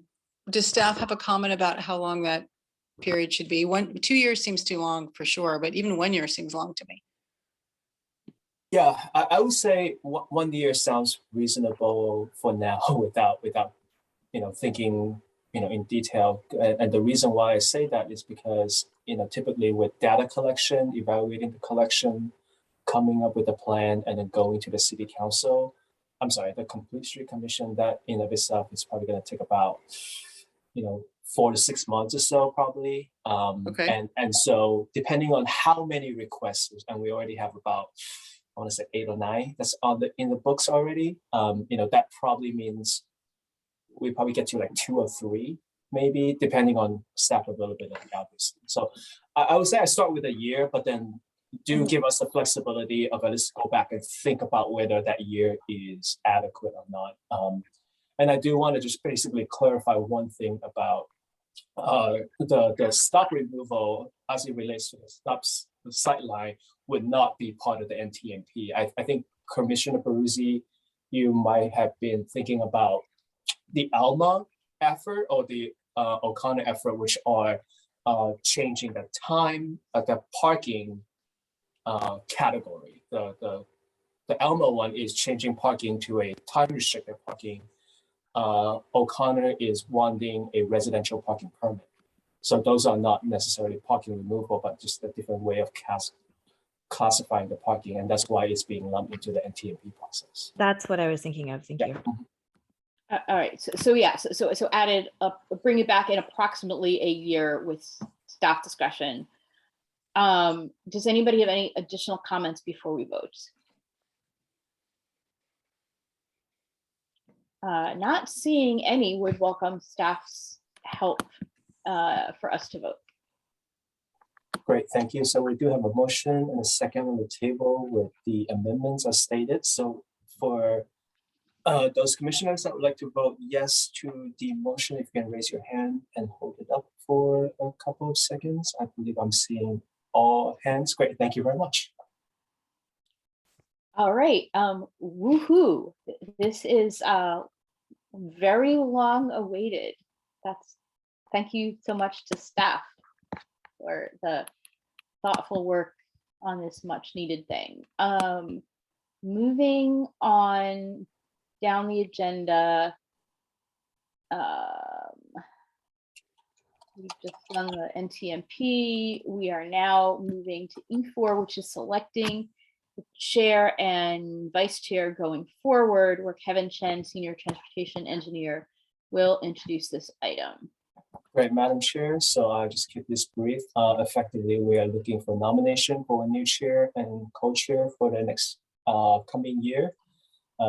Recognizing that there are 3 commissioners that will be turning out, but certainly open for nominations. With that being said, perhaps we start with chair nomination. So if anyone wants to nominate anybody, self-nomination, welcome as well. Commissioner Brucey? I would nominate Vice Chair Sally Cole for chair. Do those need seconds? Yeah, but before I get a second, maybe just make sure that Commissioner Cole is willing to accept that nomination. I'm gonna give her the. Yes, thank you very much. Great, okay, yeah, so if I can have a second, that would be awesome. No, second. Okay. Thank you. So in that case, maybe just give us a couple more seconds to see if any other nominations. Seeing none, if I can have commissioners that would like to vote yes to this, if you can raise your hand. And seeing all hands raised, great, thank you very much.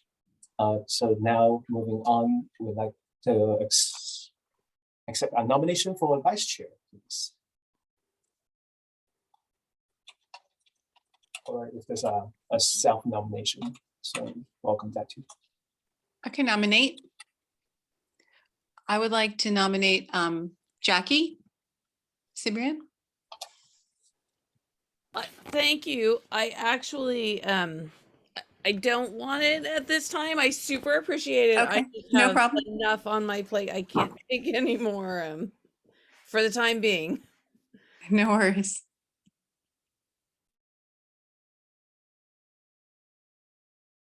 Okay. Well, maybe you know, just briefly explain kind of the, I guess, the requirement that we're looking for the vice chair, and is just attending once a month agenda setting meeting. So typically lasts about 30 minutes to an hour or so. I'm happy to work with you on the time that best works for the chair and co-chair. But other than that, it's fairly straightforward of a role. And then, of course, then observing some of the background work certainly is always helpful as well. So, Commissioner Seagreen? Well, I was thinking of nominating Katie to be vice chair, but I didn't really ask her if that is a thing she wanted to do. But I have had the opportunity to be chair and vice chair, and I'm happy to step in if there's nobody else, but I'd rather, especially since I'm more than halfway maybe through my last term, I'd rather see that opportunity go to somebody who's had less of a chance to lead and get to know the staff. Yeah. So Would anyone, thank you, Katie. That was really thoughtful. Would anyone like to self-nominate? Who's interested? it's fun, I promise. Yeah. Or Kevin, do you want to wait until we have new people? Is that even technically possible to see if any of the new people want to do it? yeah, certainly. I mean, since we have a chair already, so we're good to go with the agenda setting for next month. So yeah, I'll hold so up the fort. happy to maybe bifurcate the process and wait for the new commissioners to come in and see if anyone's interested in being a co-chair. I mean, I think that is possible, but having a little bit of experience in seeing like what a meeting is like, the vice chair does step in and share when the chair is absent. And like having a situation where like the chair has to take care of a family member with the flu and is not there on their second meeting, and having someone like just struggle through never having been through a commission meeting and try to chair it seems kind of unfair. So I would really encourage and want to sit quietly for about 30 seconds for people to self-nominate. Like a Quaker meeting. Just the spirit move you to be vice chair. Or do we just want to give the people more time? Like if someone wants to reach out and and talk to me a bit about I was being the also going vice to chair? I was also going to say, I think as a general best practice, Kevin, since you're the liaison, that in the process, part of the process of reaching out to new commissioners, maybe you could explain that there are these two roles and this is what they do. In previous times, we've actually had to do this awkward self-nomination, other nomination on like the first day when all the new commissioners show up, which I find even weirder because it's like your first meeting and you're having to, it's a lot. But there may be people who are like, they ran the school board meetings for 5 years, or there are some people who are perfectly competent and comfortable stepping into leadership roles with fairly little preparation. You guys give great notes. I don't think it should be disqualifying that somebody's new. You may get somebody who's really excited to be chair or vice chair, and I think it's nice to ask them so that ahead of time, so with a little job description and a description of what the time commitment is, so that they can think about it and are not put on the spot.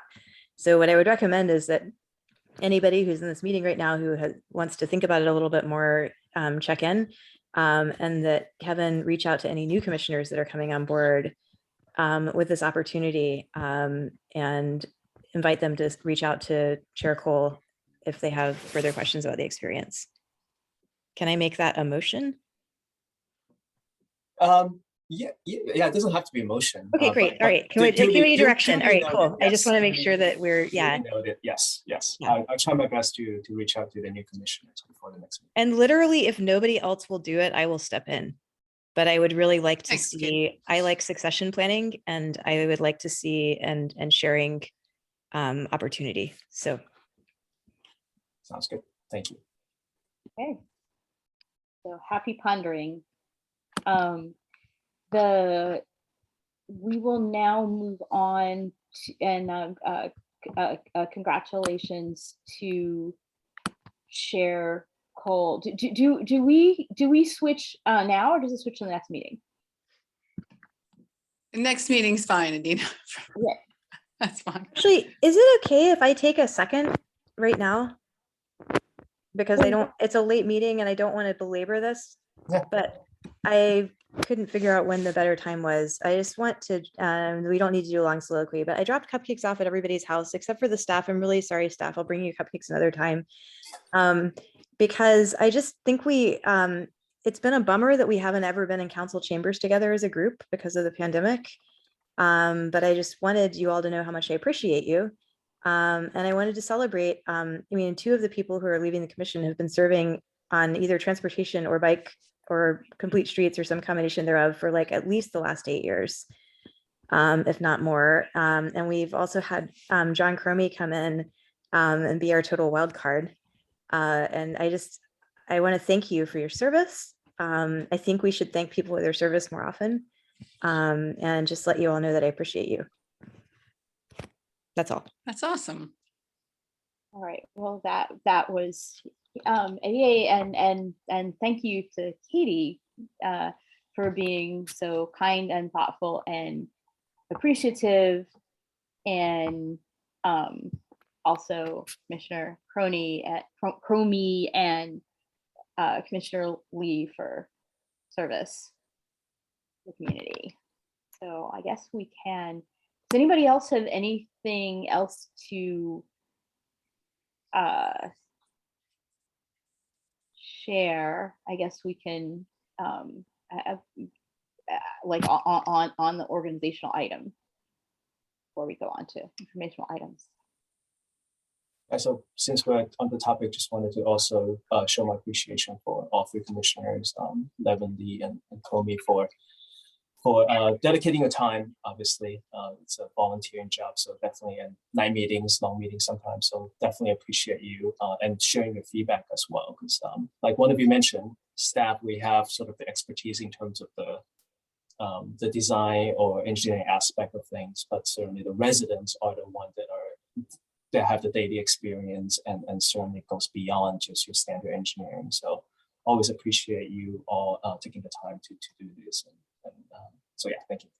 And especially to staff for breaking down decisions so that we ordinary citizens can comment minimally intelligently on the decision to be able to advise city council. So many thanks to staff for like all the time that goes into making good. Some of us comment maximally. I'm going to jump in and say that if I have any sense of Adina's involvement, she's going to be back haunting city council and probably this commission as well with various learned opinions. And I might show up once in a while too. Awesome. I would add, like, I have really appreciated since I've been on the commission, like your, like Adina and Lydia and John, like your thoughtful commentary about things. And yeah, I just have always appreciated the way that you dive into it. And thank you so much, Commissioner Cole, for stepping up to be the chair. Thank you.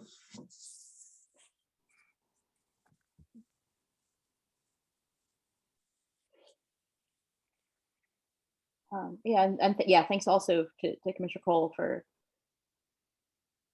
I think I said that already. Anyway, any other thoughts on the commission organizational people in addition to being thankful for cupcakes? My eloquent words expire at 10 o'clock at night, but I would like to say thank you everybody for helping me through this process. Shifting into any sort of like city government related thing was a massive culture change for me. Katie especially. We had a lot of helpful sidebars that I tremendously appreciate you just sort of taking me under your wing and helping me through this. So it's good working with y'all, and peace out. Okay. So in the interest of it being now 10:16, let's move on to item F, informational items that are transmitted to the commission and staff's effort to provide an update on matters of importance to the commission, which are not action items. However, a commissioner, city staff member, or member of the public may request to make a comment or ask a question on any of the informational items. I didn't actually ask if there was any public comment on the chair and vice chair and organizational matters, but I don't see any hands. All right, on the informational items, do staff have any informational items for? Keep it brief. 2 items. First, the ballers on New Bridge. My understanding is that they have been removed, so yay. Second item is the El Camino Real pedestrian crossing project. So that is now we have a consultant on board, and they will be initiating the design and the analysis. So for those that might not remember, this is basically the missing crosswalk on El Camino at Encinal, at Ravenswood, and at Roble. So it's going to be the installation of the 4th crosswalk. Woohoo! Can I say really quickly, I dropped off a cupcake at Commissioner Altman's house and exited onto El Camino, and it was awesome because I could see. I made a right turn onto El Camino, and there were no parked cars blocking my view of like giant vehicles bearing down on me at 40 miles an hour, and I felt much safer. And it's like kind of amazing how fast that happened. Thank you, staff.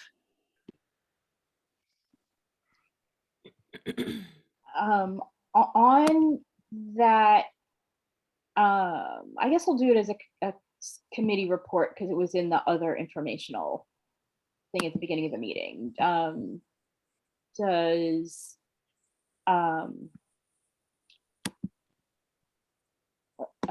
right, so committee and subcommittee reports. Anything on climate action? Hearing none. Downtown access and parking. Oh, multimodal metrics. Nope. Multimodal, I'm going to make a comment on the grade separation, which is that this commission had in 2019, before the pandemic, City Council had made a decision on a preferred alternative that was a hybrid option where the train goes up and then the road goes somewhat down.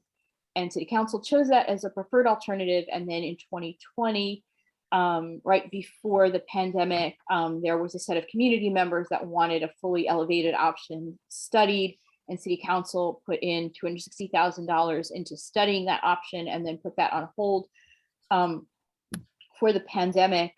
And now there is some federal funding that could help move more projects forward. I had written a letter to City Council encouraging them to move forward to seek to get ready to get federal funding for design or possibly even construction. And a council member, Wallison, and I think maybe another council member in the previous council meeting mentioned that as something that they might be interested in taking up again and moving forward. So if there's anyone on this commission that is interested, as a body that has in the past encouraged forward motion on this, feel free to act in your individual capacities to encourage City Council to move forward on this thing that the commission has recommended to do in the past. And I'll chime in on one more thing that I might have mentioned before, which is that the all agency transit pass pilot is still slated to get started in August. And it's going to be going to approval to Caltrain and Samtrans amongst our transit agencies in May or June. Any updates from, all right, we have the Safe Routes to School subcommittee. I have a quick one. It's not a subcommittee thing, but I have the first meeting of the task force on Coleman and Ringwood is tomorrow, and I'm going to be taking part in that.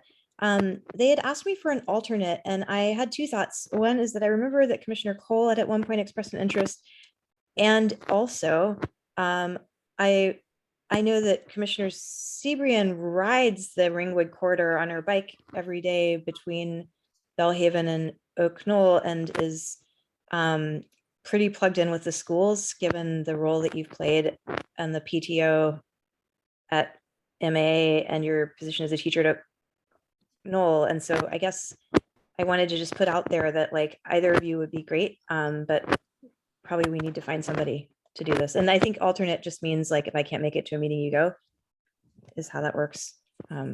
That actually is a thing I would agree to be an alternate for. And is this a good time to point out that also the high school is changing its arrival time next year to 8:30 in the morning?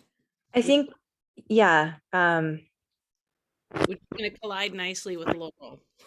But Commissioner Chair, soon to be Chair Cole, is that okay with you, or do you were excited about that too? I want to just, I mean, I could also bow out. Yeah, that's totally okay. Okay. No, that's very nice of you to check with me, but I'm totally happy for Commissioner Cibrian to do it. Okay, great. Alternate. Okay, awesome. Thanks. That's all I've got on that. Staff, do you need that information? Can you get that to the right person, or do I think I need to get that to Nick Yee maybe and tell him? Yeah, I'll take care of it. And yeah, procedurally, maybe I know this is not on the agenda, but just maybe take a straw poll to make sure that everyone is okay with this. Sorry, thank you. I know you need that soon, so why don't we maybe just a raise of hand if you're okay with that? Then okay, I'm seeing no opposition, so perfect, great. Sorry, thank you. Yeah, so if you can reach out to the appropriate person about the alternate selection, and of course I will let you and other staff members know. Thank you. Okay. So I have a really quick update about Safe Routes. Just to let you guys know that the bike ed for incoming 6th graders is full speed ahead. The parent who is in charge of it is actually taking video, like dedicated video clips of like the difficult spots, and is thinking about like, you know, custom stuff on like Santa Cruz and so forth. So that's pretty exciting. When it is ready for prime time, I will forward it on to the subcommittee members of Safe Routes to School people. Obviously, if there are new members as well who join that subcommittee, then hopefully they will want to be in the loop about that as well. So when you are doing your subcommittee people, for the new commissioners coming in, let them know that that's one of the things that, you know, that they will have a chance to review if that's something they're interested in. Thanks. Cool.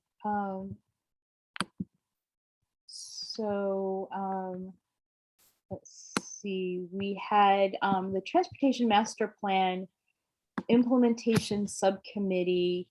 I have a question for staff. When is the CIP coming to council? I think right now, I believe the next item will probably be the budget. So it'll probably be about that same time. I don't have the exact timing yet, but I'll keep an eye out for that and share that with the commission. Any other comments under G6 on the Transportation Master Plan Implementation Subcommittee? All right. Zero Emission Subcommittee G7, any updates on scooters, e-bikes, eVTOLs, or any such thing? Nothing from me today. Go ahead, Jason. I was just saying nothing for me. No updates for me today. I haven't made any progress this month. For the final time, zero emissions. All right. Okay, so that is moving toward adjournment. So we'll adjourn the meeting, and this commission will pick up being chaired by Chair Cole a month from now, and the second Wednesday of the month. So have a good evening, all. Thanks, everybody. Thank you, everyone. Have a good night. Thank you all. See you around. Later. Bye.